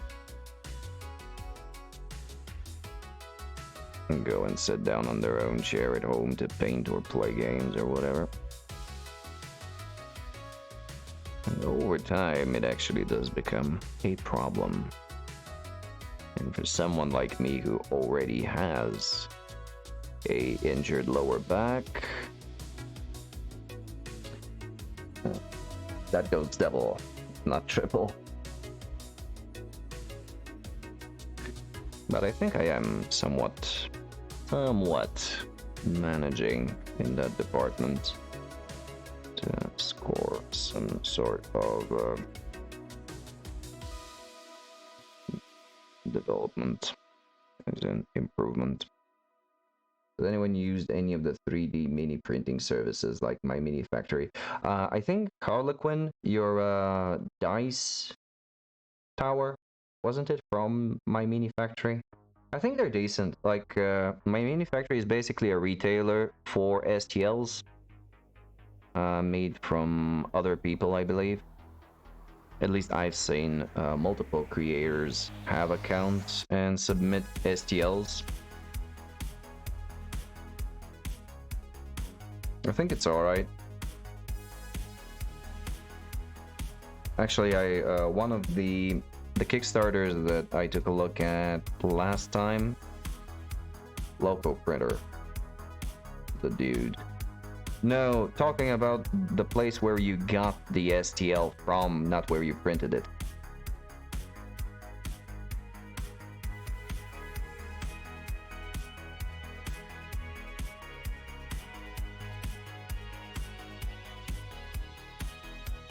Yeah, there was a Kickstarter that we took a look at on Monday about some sci-fi stuff. And I'm pretty sure I saw their previous sculpts on My Mini Factory, and I was actually looking into them for converting for some Blood Bowl stuff. Thingiverse. Ah, okay, yeah, that's the other one. Maybe I just have a order to see what they're like.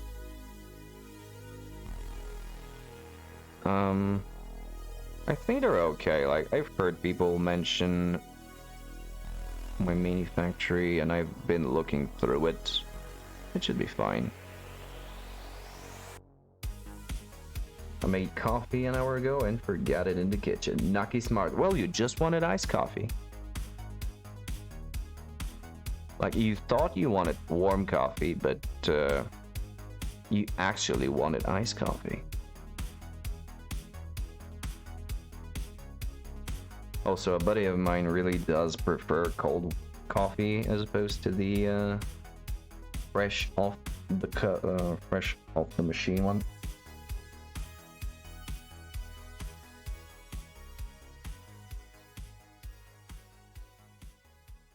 I have to admit that it has its charms.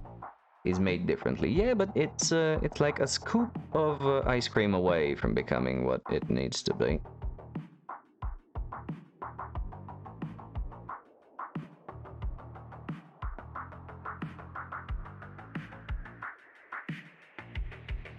Cold brew. Oh, okay, yeah.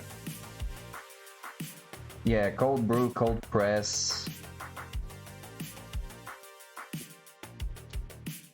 Actually, never understood the mechanics behind those, but I am perfectly satisfied with good old espresso.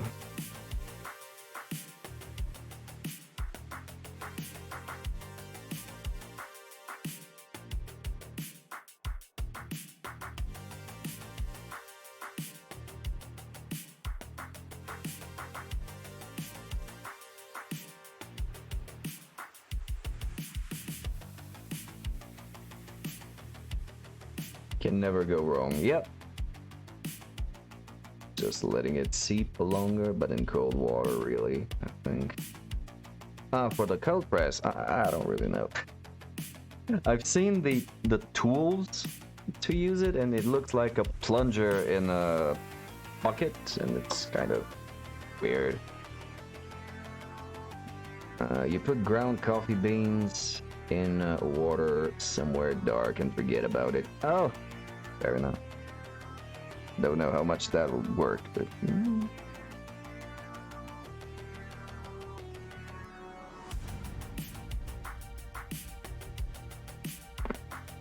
Ow.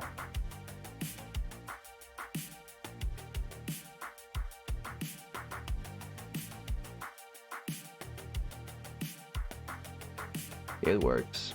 I will take your word for it.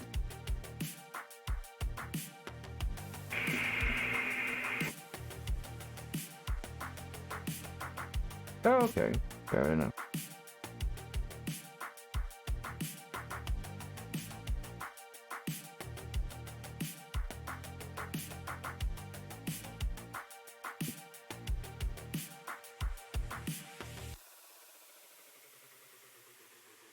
Sounds like fermented coffee. Well, I think it needs sugar to ferment. I don't know. As in, get alcoholic properties.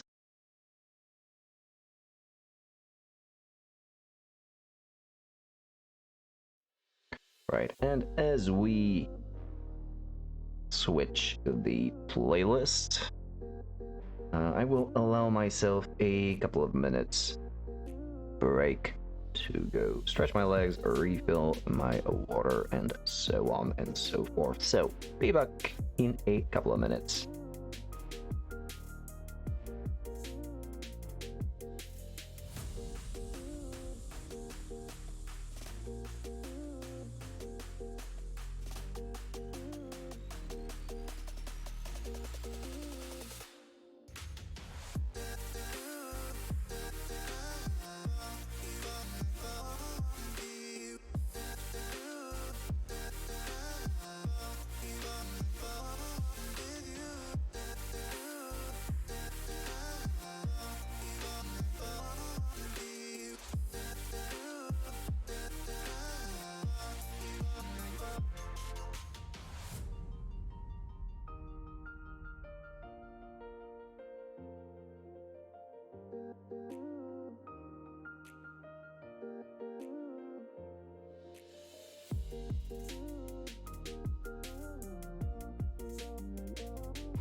And I am back once again.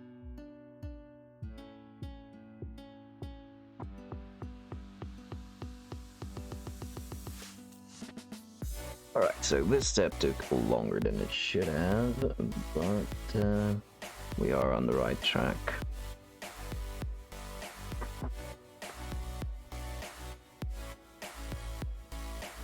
So what's gonna happen now is we're gonna get the screaming skull out. Get another brush out. And start doing little teeny tiny scratches across all of the leathery bits on all 4 models. So brace yourself for overwhelming entertainment. Or not.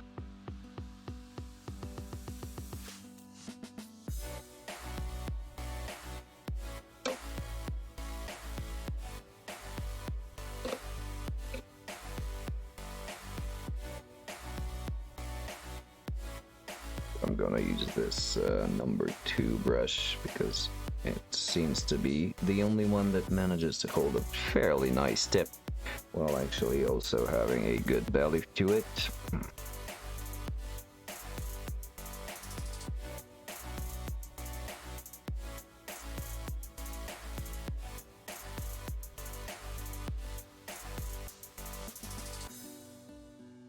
Which makes this task a much more bearable one.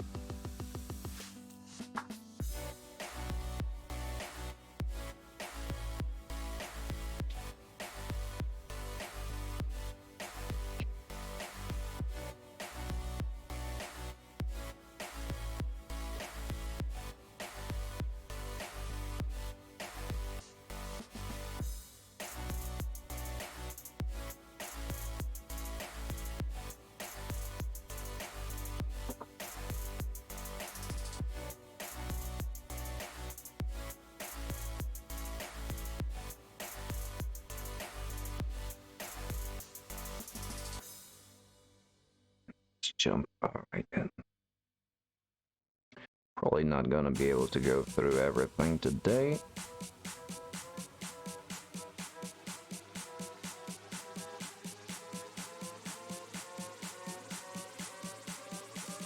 Matter of fact, I'm definitely not gonna be able to do so.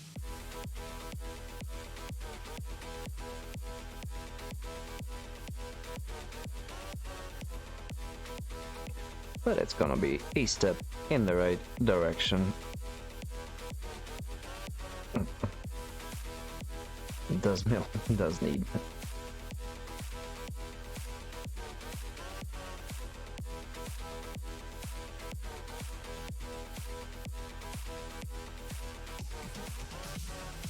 I actually tend to have additives in my coffee only when I'm kind of trying to spoil myself. I usually just drink it black.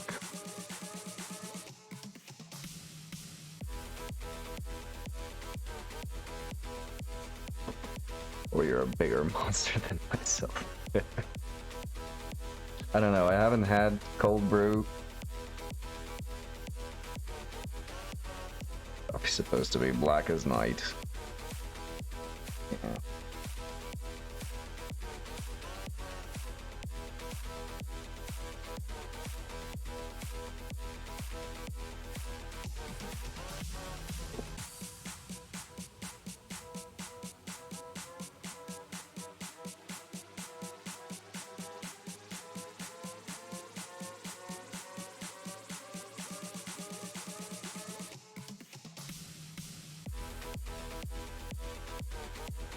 Hey Naki, do you follow Giguk on YouTube? The anime reviewer?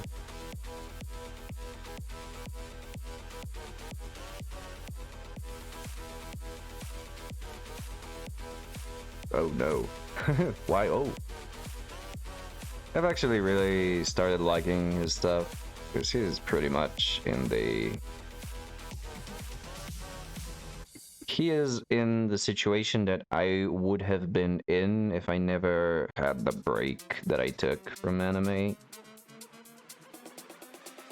But like pretty much everything he says I'm on board with, or the majority of things. Like he does like isekai anime, but I mean nobody's perfect, so I'm gonna just let that slide.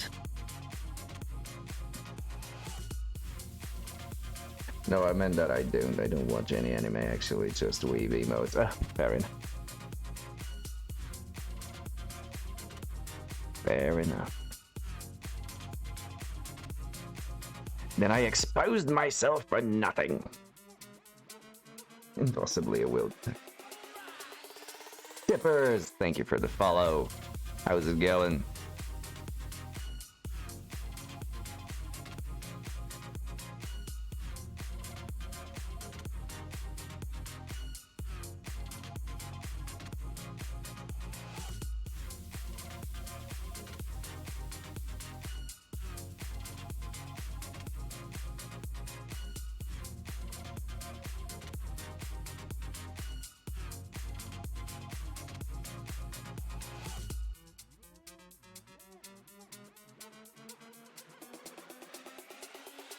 Right, so anyway, the reason why I got reminded of Giguk is that he had this skit where he talked about his first anime, and if I were to recreate the exact skit, it'd be...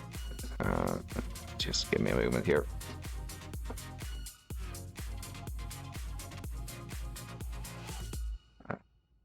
I like my Bible, like I like my coffee, and then he showed the black cup, so that's pretty much it. It's funnier when you see it, but I think you get the gist. And for those that are not in the know, no, this is not anything satanic per se, just a reference to a hentai. Here before, I was shocked to learn that the Avatar was American-made. Yeah, it was one of the pioneers in the so-called America-made, or there was a term for it, I forgot it. It was great. How did I end up with such stupid dubs? Really? On Avatar? Why? Is the dubbing bad?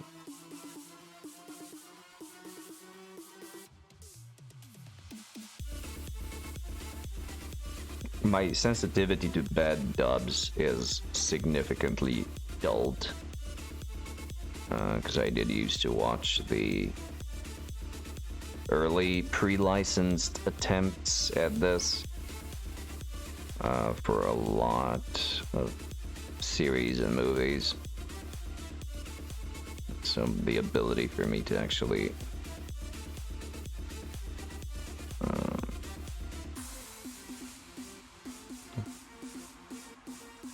discern, to distinguish good from bad dubs is minimal.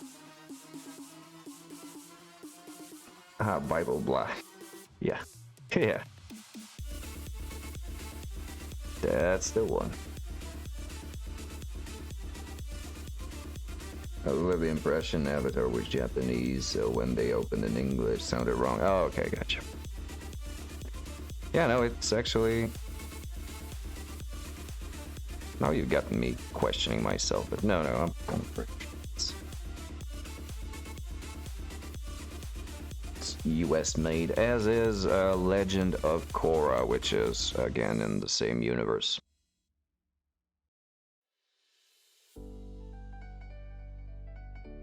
And I will admit that I haven't seen either.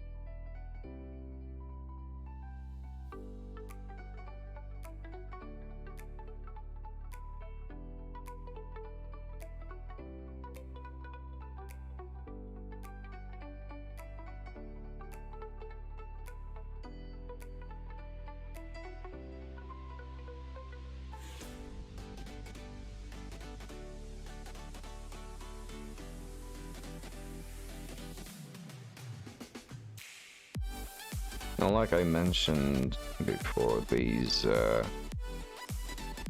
rough texturings that I'm doing, they might seem to be too stark,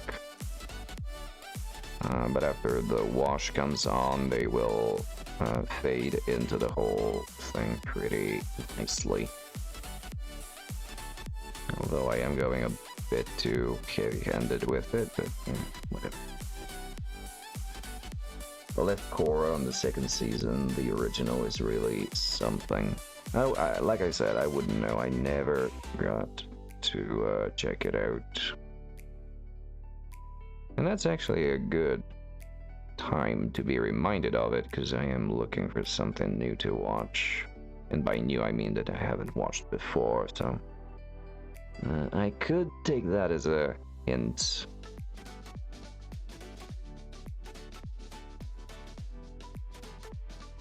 So I tried starting High School of the Dead yesterday, and it just couldn't grab me. I really wanted to like it, but... I could watch through it, and I could see that it's gonna get better with the episodes, but it just jumps into the action too quickly before introducing any of the characters, like actually introducing them. And so I couldn't... it jumped the gun a little bit. The original is really sorry, yes. Already saw that.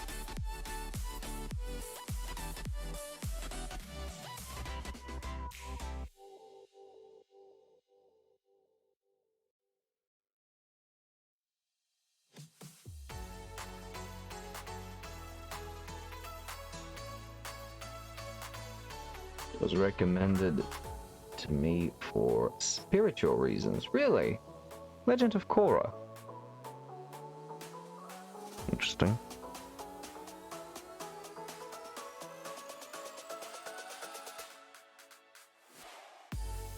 But at the end of the day, why not?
Trying to keep up the momentum and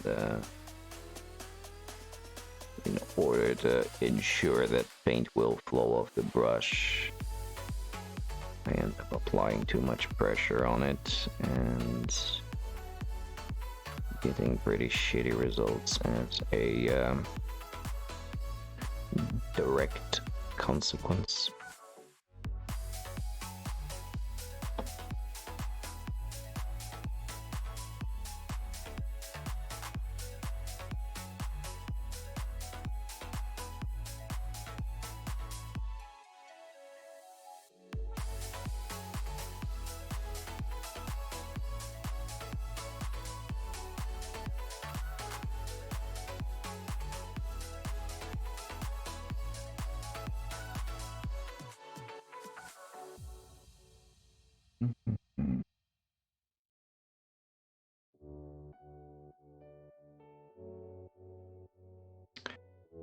If anyone in chat is currently interested in Necromunda or Mordheim or Blood Bowl and has any overall experiences or a source of cool looking models related to these games, please share them. We're always, well, I am always looking for some new stuff. Mordheim is a upcoming game that, like, We are going to try and play it at some point. But if you can show us any good stuff for it, that'd be great.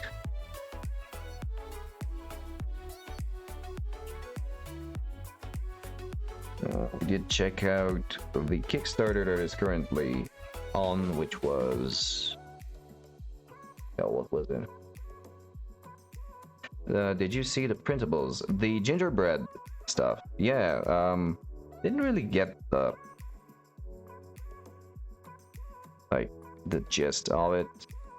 Yeah, the gingerbread cookies for stunty teams. I couldn't... I don't know, like... Did you like those?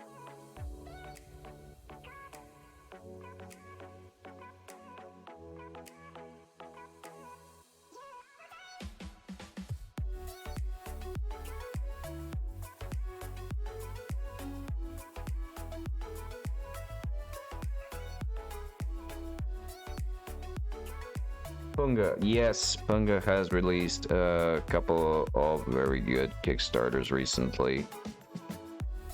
Pirate themed Blood Bowl goodness. A lovely Camry team, I think. And vampires? What was the third one? I keep forgetting always the third one. So it was vampires, Camry, and what else was it?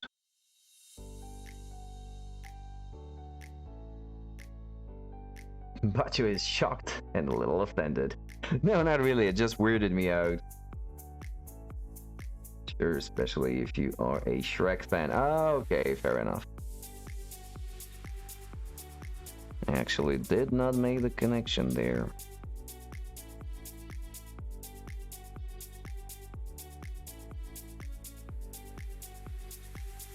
I did like the bases though. Simple 3D printable bases.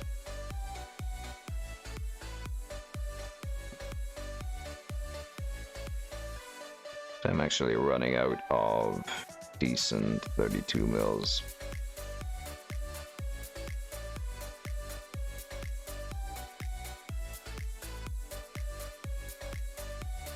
Necro, that was the one. Yeah, thanks.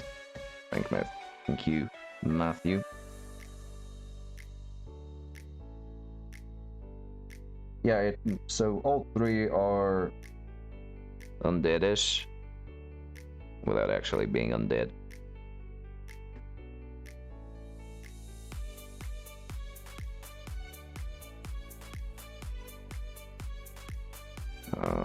Also, again, in the world of Kickstarters, there was a heavy metal inspired team, which was unfortunately a very, very poorly missed opportunity to do something really cool. Because what they ended up doing is fairly generic as opposed to what they could have actually gone for.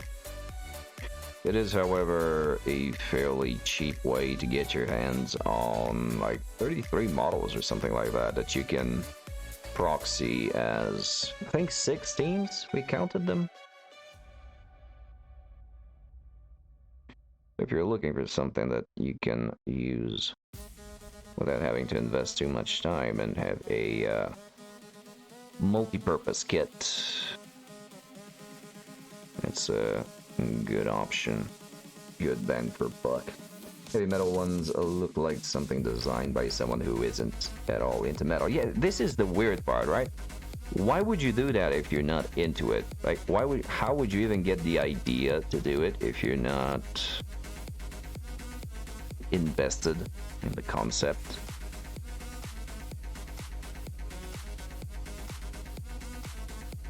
Because that is fairly targeted, right?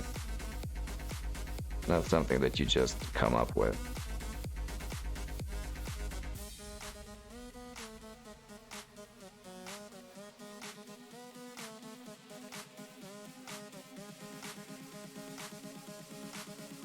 That being said, they are still fairly solid. Too generic, no. featured darts this month. Will do. Yeah, hey man. Something along those lines.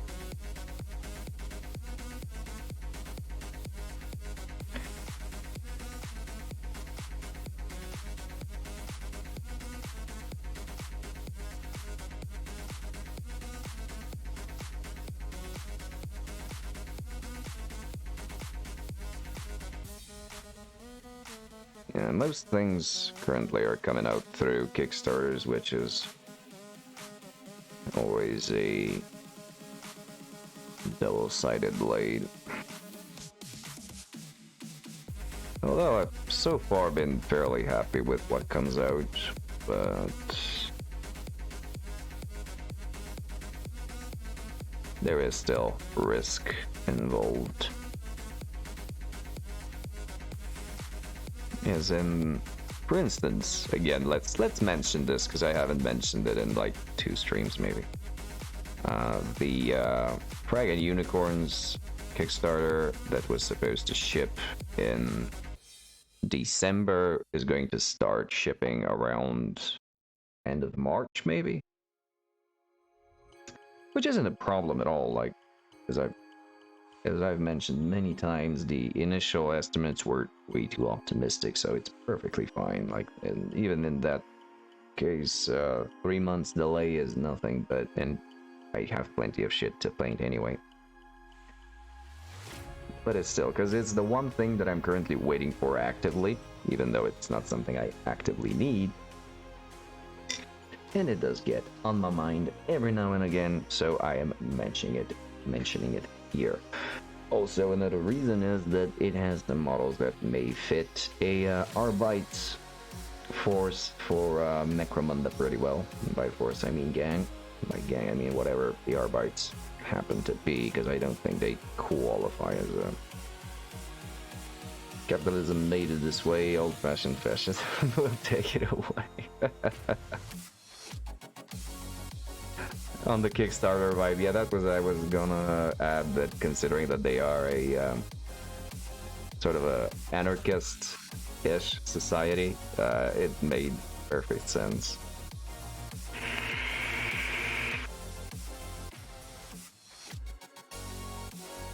And also, if you haven't checked it out, why not do it? You may find something interesting if you're looking for cyberpunk models. Something to play Shadowrun with.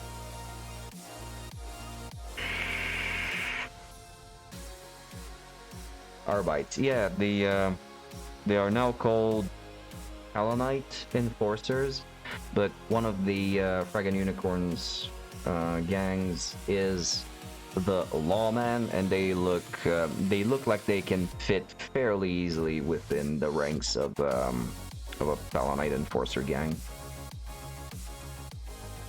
I did get one of them, so once they arrive, they will definitely be featured on this stream.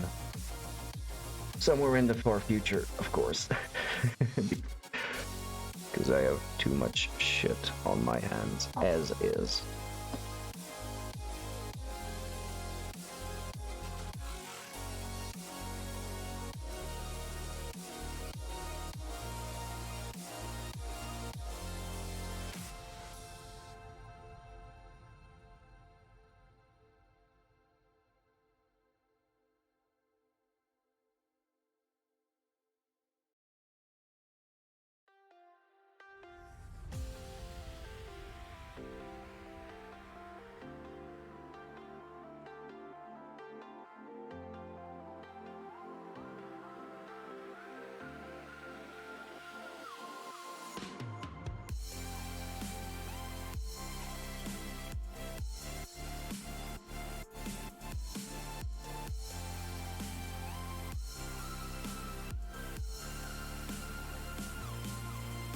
Oh yeah, this... I don't know, you can look at it as a very tedious task or a very meditative exercise. Either way.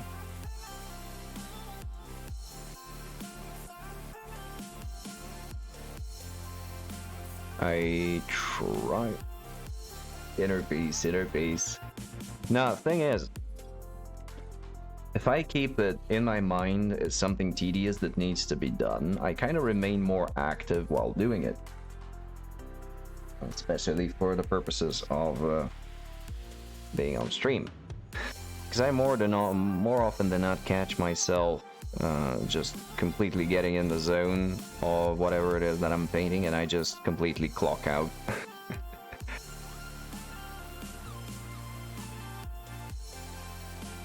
So this is a way for me to sort of keep myself engaged and more active, so as to avoid the dreaded white noise silence, just dead pauses, dead silence, whatever. I'll get to it. I'll get to the word eventually. Vocabulary is on its last legs.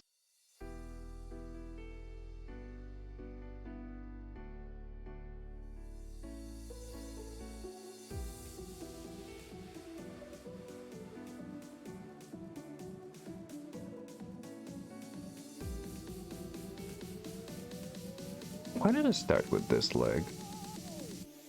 Usually start with this one.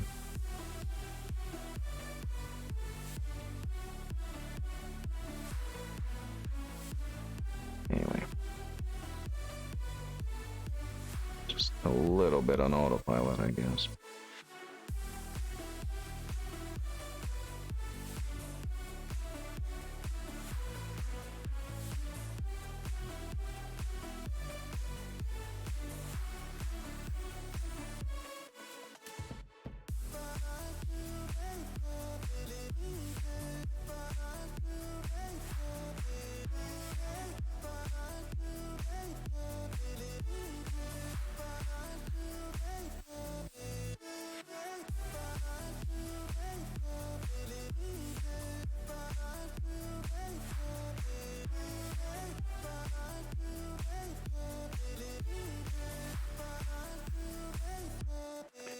I will make another shameless little plug that a couple of weeks ago we experimented with actually live streaming a tabletop game of Blood Bowl.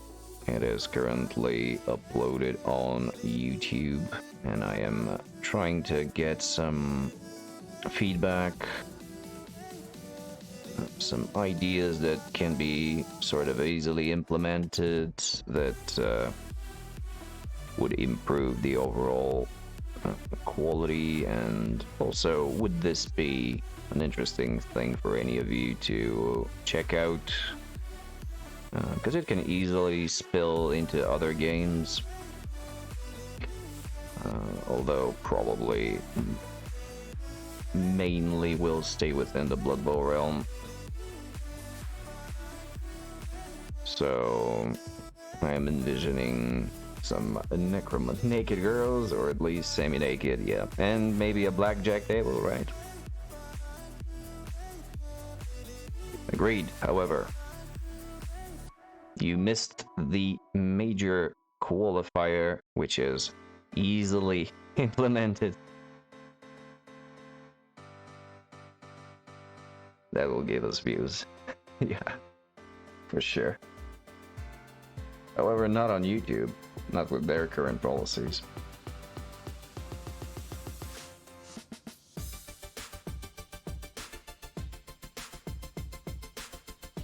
And I think that there is something extra perverted in starting an OnlyFans for Blood Bowl games.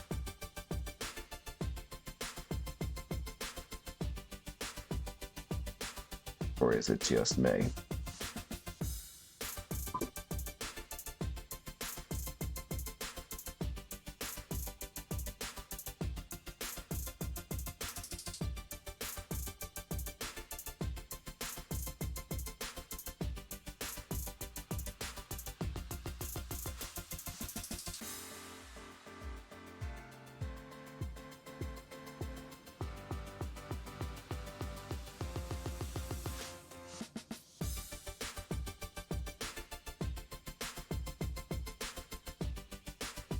You need to start the money rolling from somewhere. Yeah.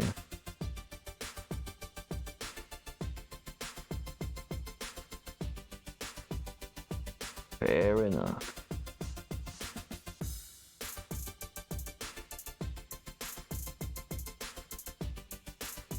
Invest some, you take some. And you hope that you have rich relatives that you don't know about.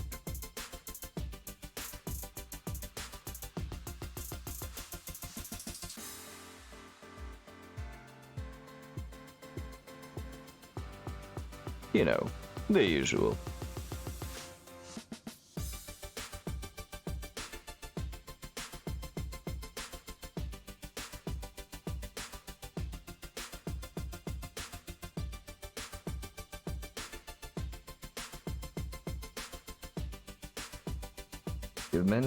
If you've mentioned this, I have forgotten. Do you have plans for next project? Yes.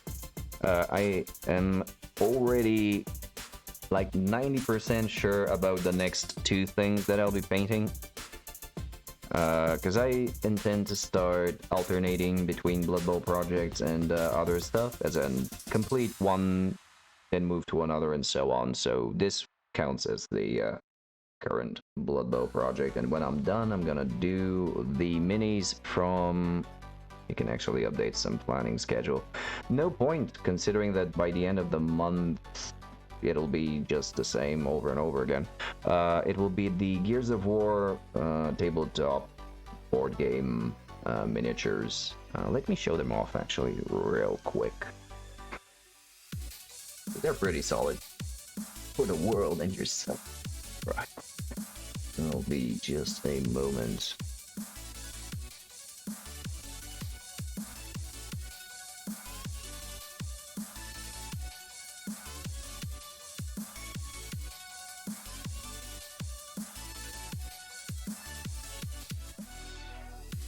So, these kind of guys. So at some point fairly soon I would need to start cleaning them up and get them ready for painting. As you can see, they are pretty decent for board game minis. Some of the baddies look particularly awesome, like something that's definitely going to benefit a good paint job. Servitor, helping hand, miniature pusher. Like, yeah. And of course the Berserker. Very textured surfaces, so I can experiment with some DIY contrast paints and softer dry brushing for an attempt at speed painting.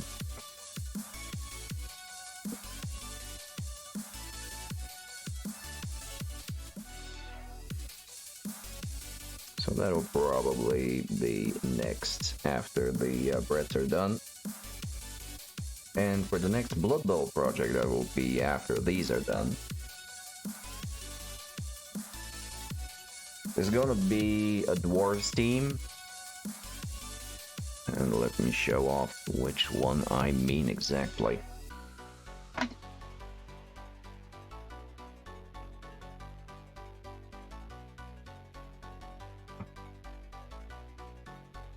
Marco Frassoni's previous video on contrast. No, I hadn't. I actually haven't followed him at all.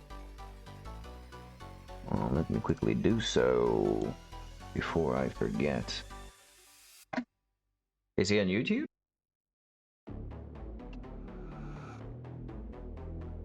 Apparently he is. And I'm also subscribed.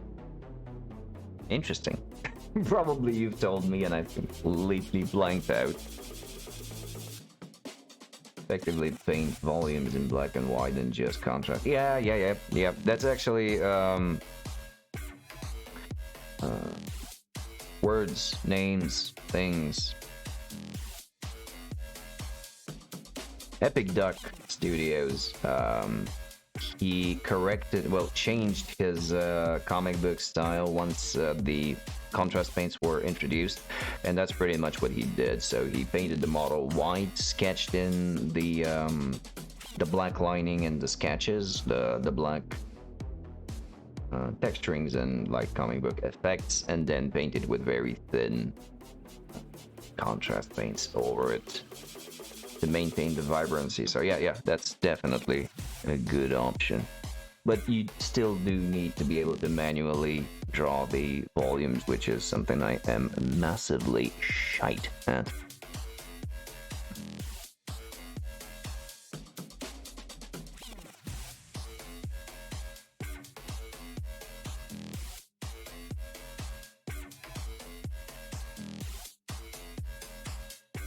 Yeah, just to quickly show you that these are the dwarves that I will be painting.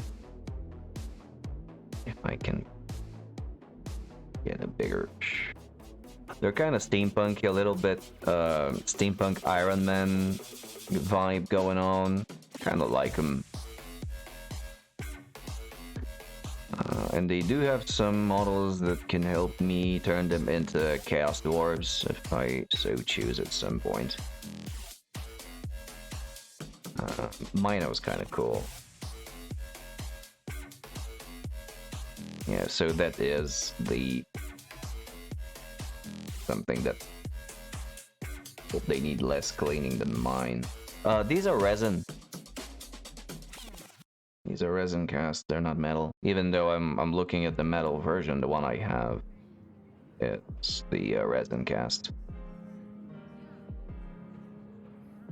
Oh yeah, you can see some individual ones here. This is the Troll Slayer. Something else that's kind of cool. That's a Blitzer. Yeah, they do have a little bit of character to them. They're not super generic. That's why I picked them. And that was probably one of the most delayed Kickstarters, and with the least information provided out of all of them. Well, the ones that I had backed anyway. Because they actually had to switch manufacturers midway, and they switched ownership of the company midway. As a result, half of the sculpts have one type of material, and the other part are cast in a different color resin, and it's not intentional, you can tell. Both, however, are decent, like very good quality, so I'm satisfied. I'm aight with that.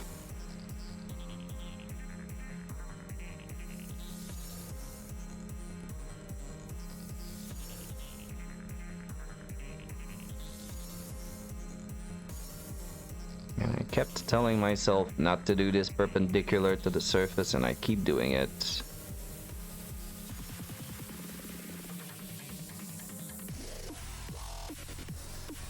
Perpendicular to the edge, I meant.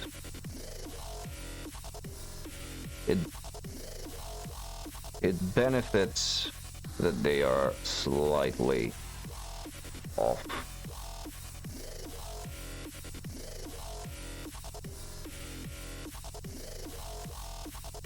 Ends up looking a little bit better for the amount of time and effort put into it.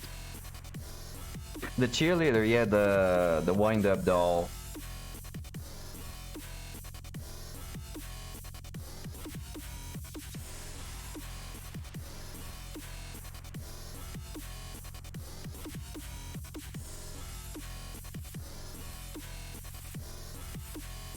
It's a very, very decent looking thing. I like it, and that's why I sort of pulled it forward in the queue. So otherwise it was gonna be the Ogre's Kit Bash. But I'm actually still fleshing out some details about it. And and might actually get something. Marco's Blood Angels made me feel a bit bad. Oh, the candy red. Why? Why so? Isn't that the candy red recipe with the gold base color and overcoloring with red? 2 hours of quick paint for a squad of 5 and they... Yeah. Oh, there was a meme recently with the just the comparison of let's do this quick professional 2-hour paint job, quick like speed painting, and then compared to my 10 hours worth of blood, sweat, and tears, and there's nothing even remotely close. I totally feel that. Silver base, okay. Yeah, the original candy red, so-called, I think was with a gold undertone, but I might be mistaken. It is a solid effect anyway. I really want to find... I might actually use that for the dwarves, you know what? Because like I said, they have a strong Iron Man vibe to them.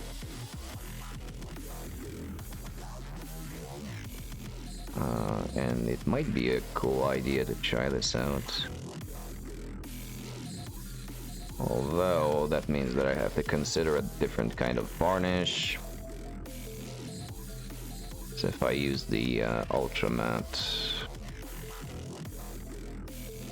effects are gonna be... The effect is actually gonna completely be lost. I gotta look into that, but that is an idea actually. Thank you for bringing it up. Yeah, because I actually don't have a paint scheme in mind yet, apart from the vague steampunk Iron Man, whatever that is.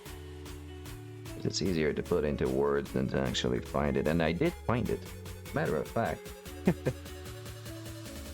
as a matter of fact, I can find it. Perpeter. Estonia.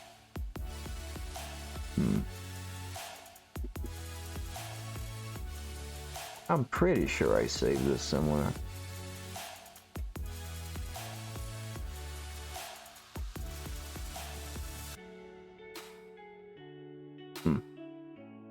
Odd.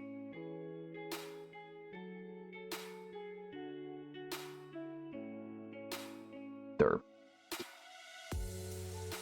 Most similar effects I see is something minor, like lens and metallics and transparent layer on top. Yep. The biggest one I've seen was a pre-heresy Sons of Horus. Sons of Horus, my ass. 1,000 Suns. Why did I lose this?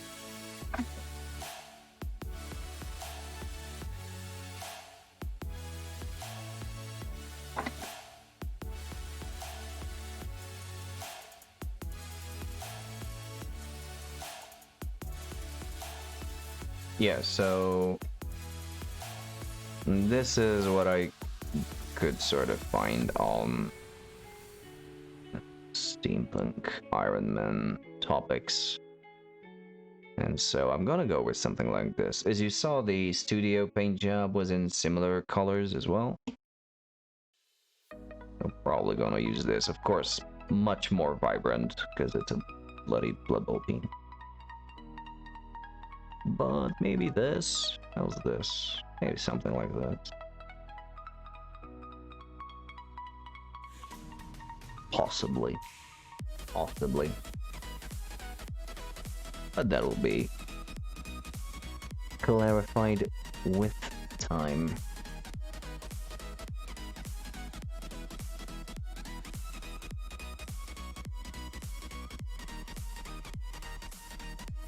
Yeah, exactly. So, may come into play when doing them dwarves.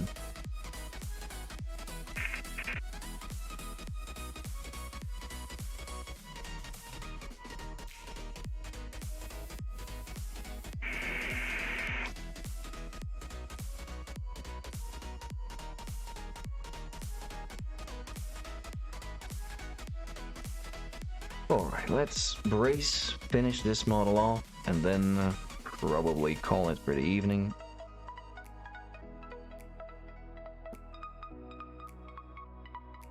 And as we have more people than usual, if you have any ideas for someone to raid, don't be afraid to share those.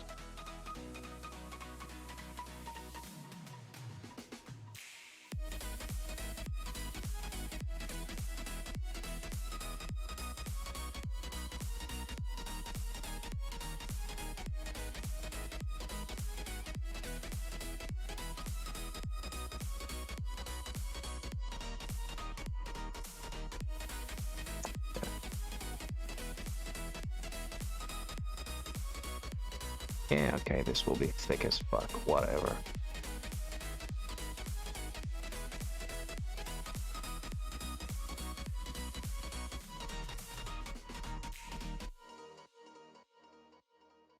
More people than usual, not hard to achieve. Oh, well, maybe. Yeah, but still. Fact stands.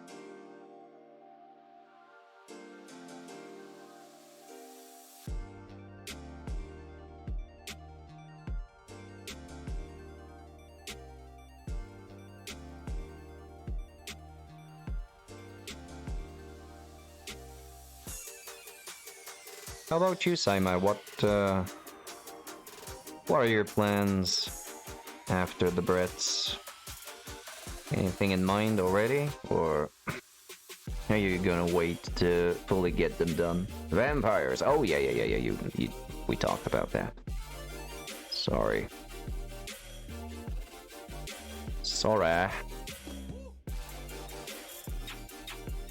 Reaper Miniatures just finished their stream. Well, bit hard to raid the stream that's finished. I don't think it's impossible though. I never tried. But the purpose will be counterproductive. Hunger Pirate Vampires. Yeah, we actually mentioned those today. Yeah. And yeah, I remember you said that. Sorry, I'm just, as you can see, fairly airheaded. Bit in the zone of drawing thin white lines. As much as that can be used for any sort of excuse, here it is. They should ship this month. Oh, that's cool. Keeping fingers crossed for everything to go as planned and get them in good time and a good state.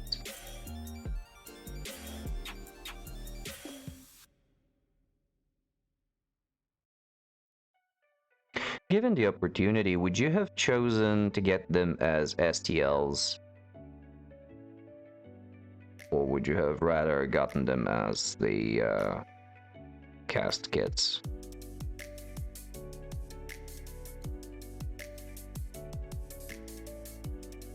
So I think that's kind of the direction things are going into. And it will ensure that, sorry, that you would get your minis out actually quicker. Because they usually release STLs within a couple of weeks from the Kickstarter being funded. Well, from the end of the Kickstarter, so after the month-long stuff.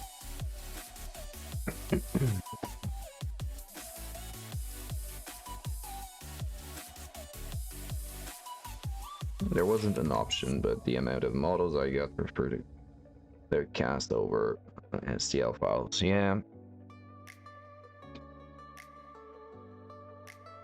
Because you will, and I can feel it. If I start getting STLs, it's just gonna be me gathering STLs for days, never getting around to get any of them printed.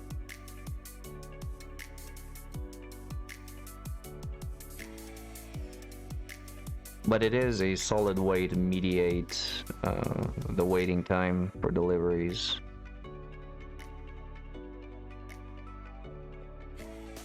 So it's kind of a 50-50 mix, I guess.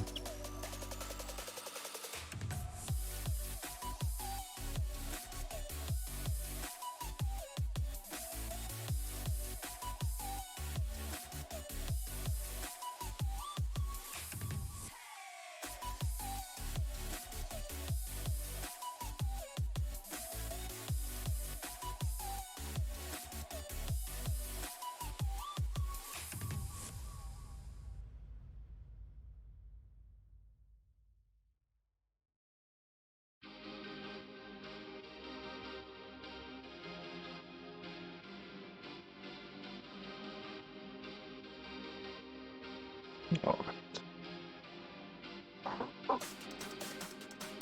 I guess that will do for today.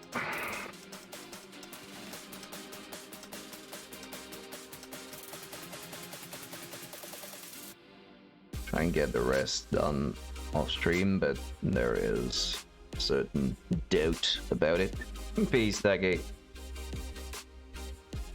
So let's look around to who is currently on and do a cheeky little raid.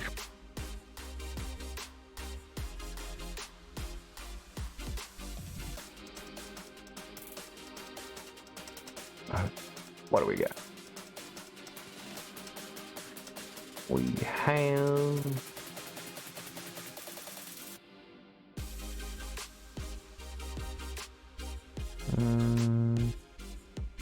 Monkeys with Fire, Mad Max Miniatures is on, Mocha Minis, Chris Frozen was a good option, Just Dices, Electroceive. What else? Beat Arts, Brush for Hire. Any preferences?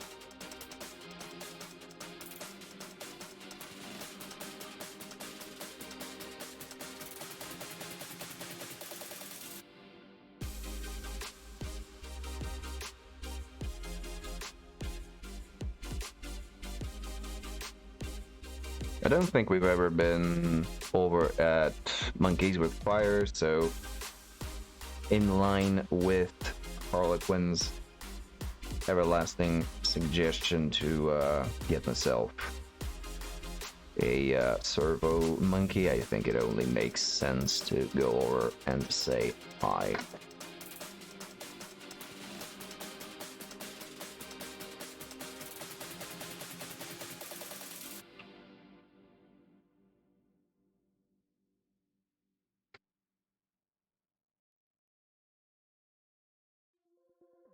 Alright, Aruni, so everybody, thank you very much for coming along. Thank you, Miniatures, then, for the raid.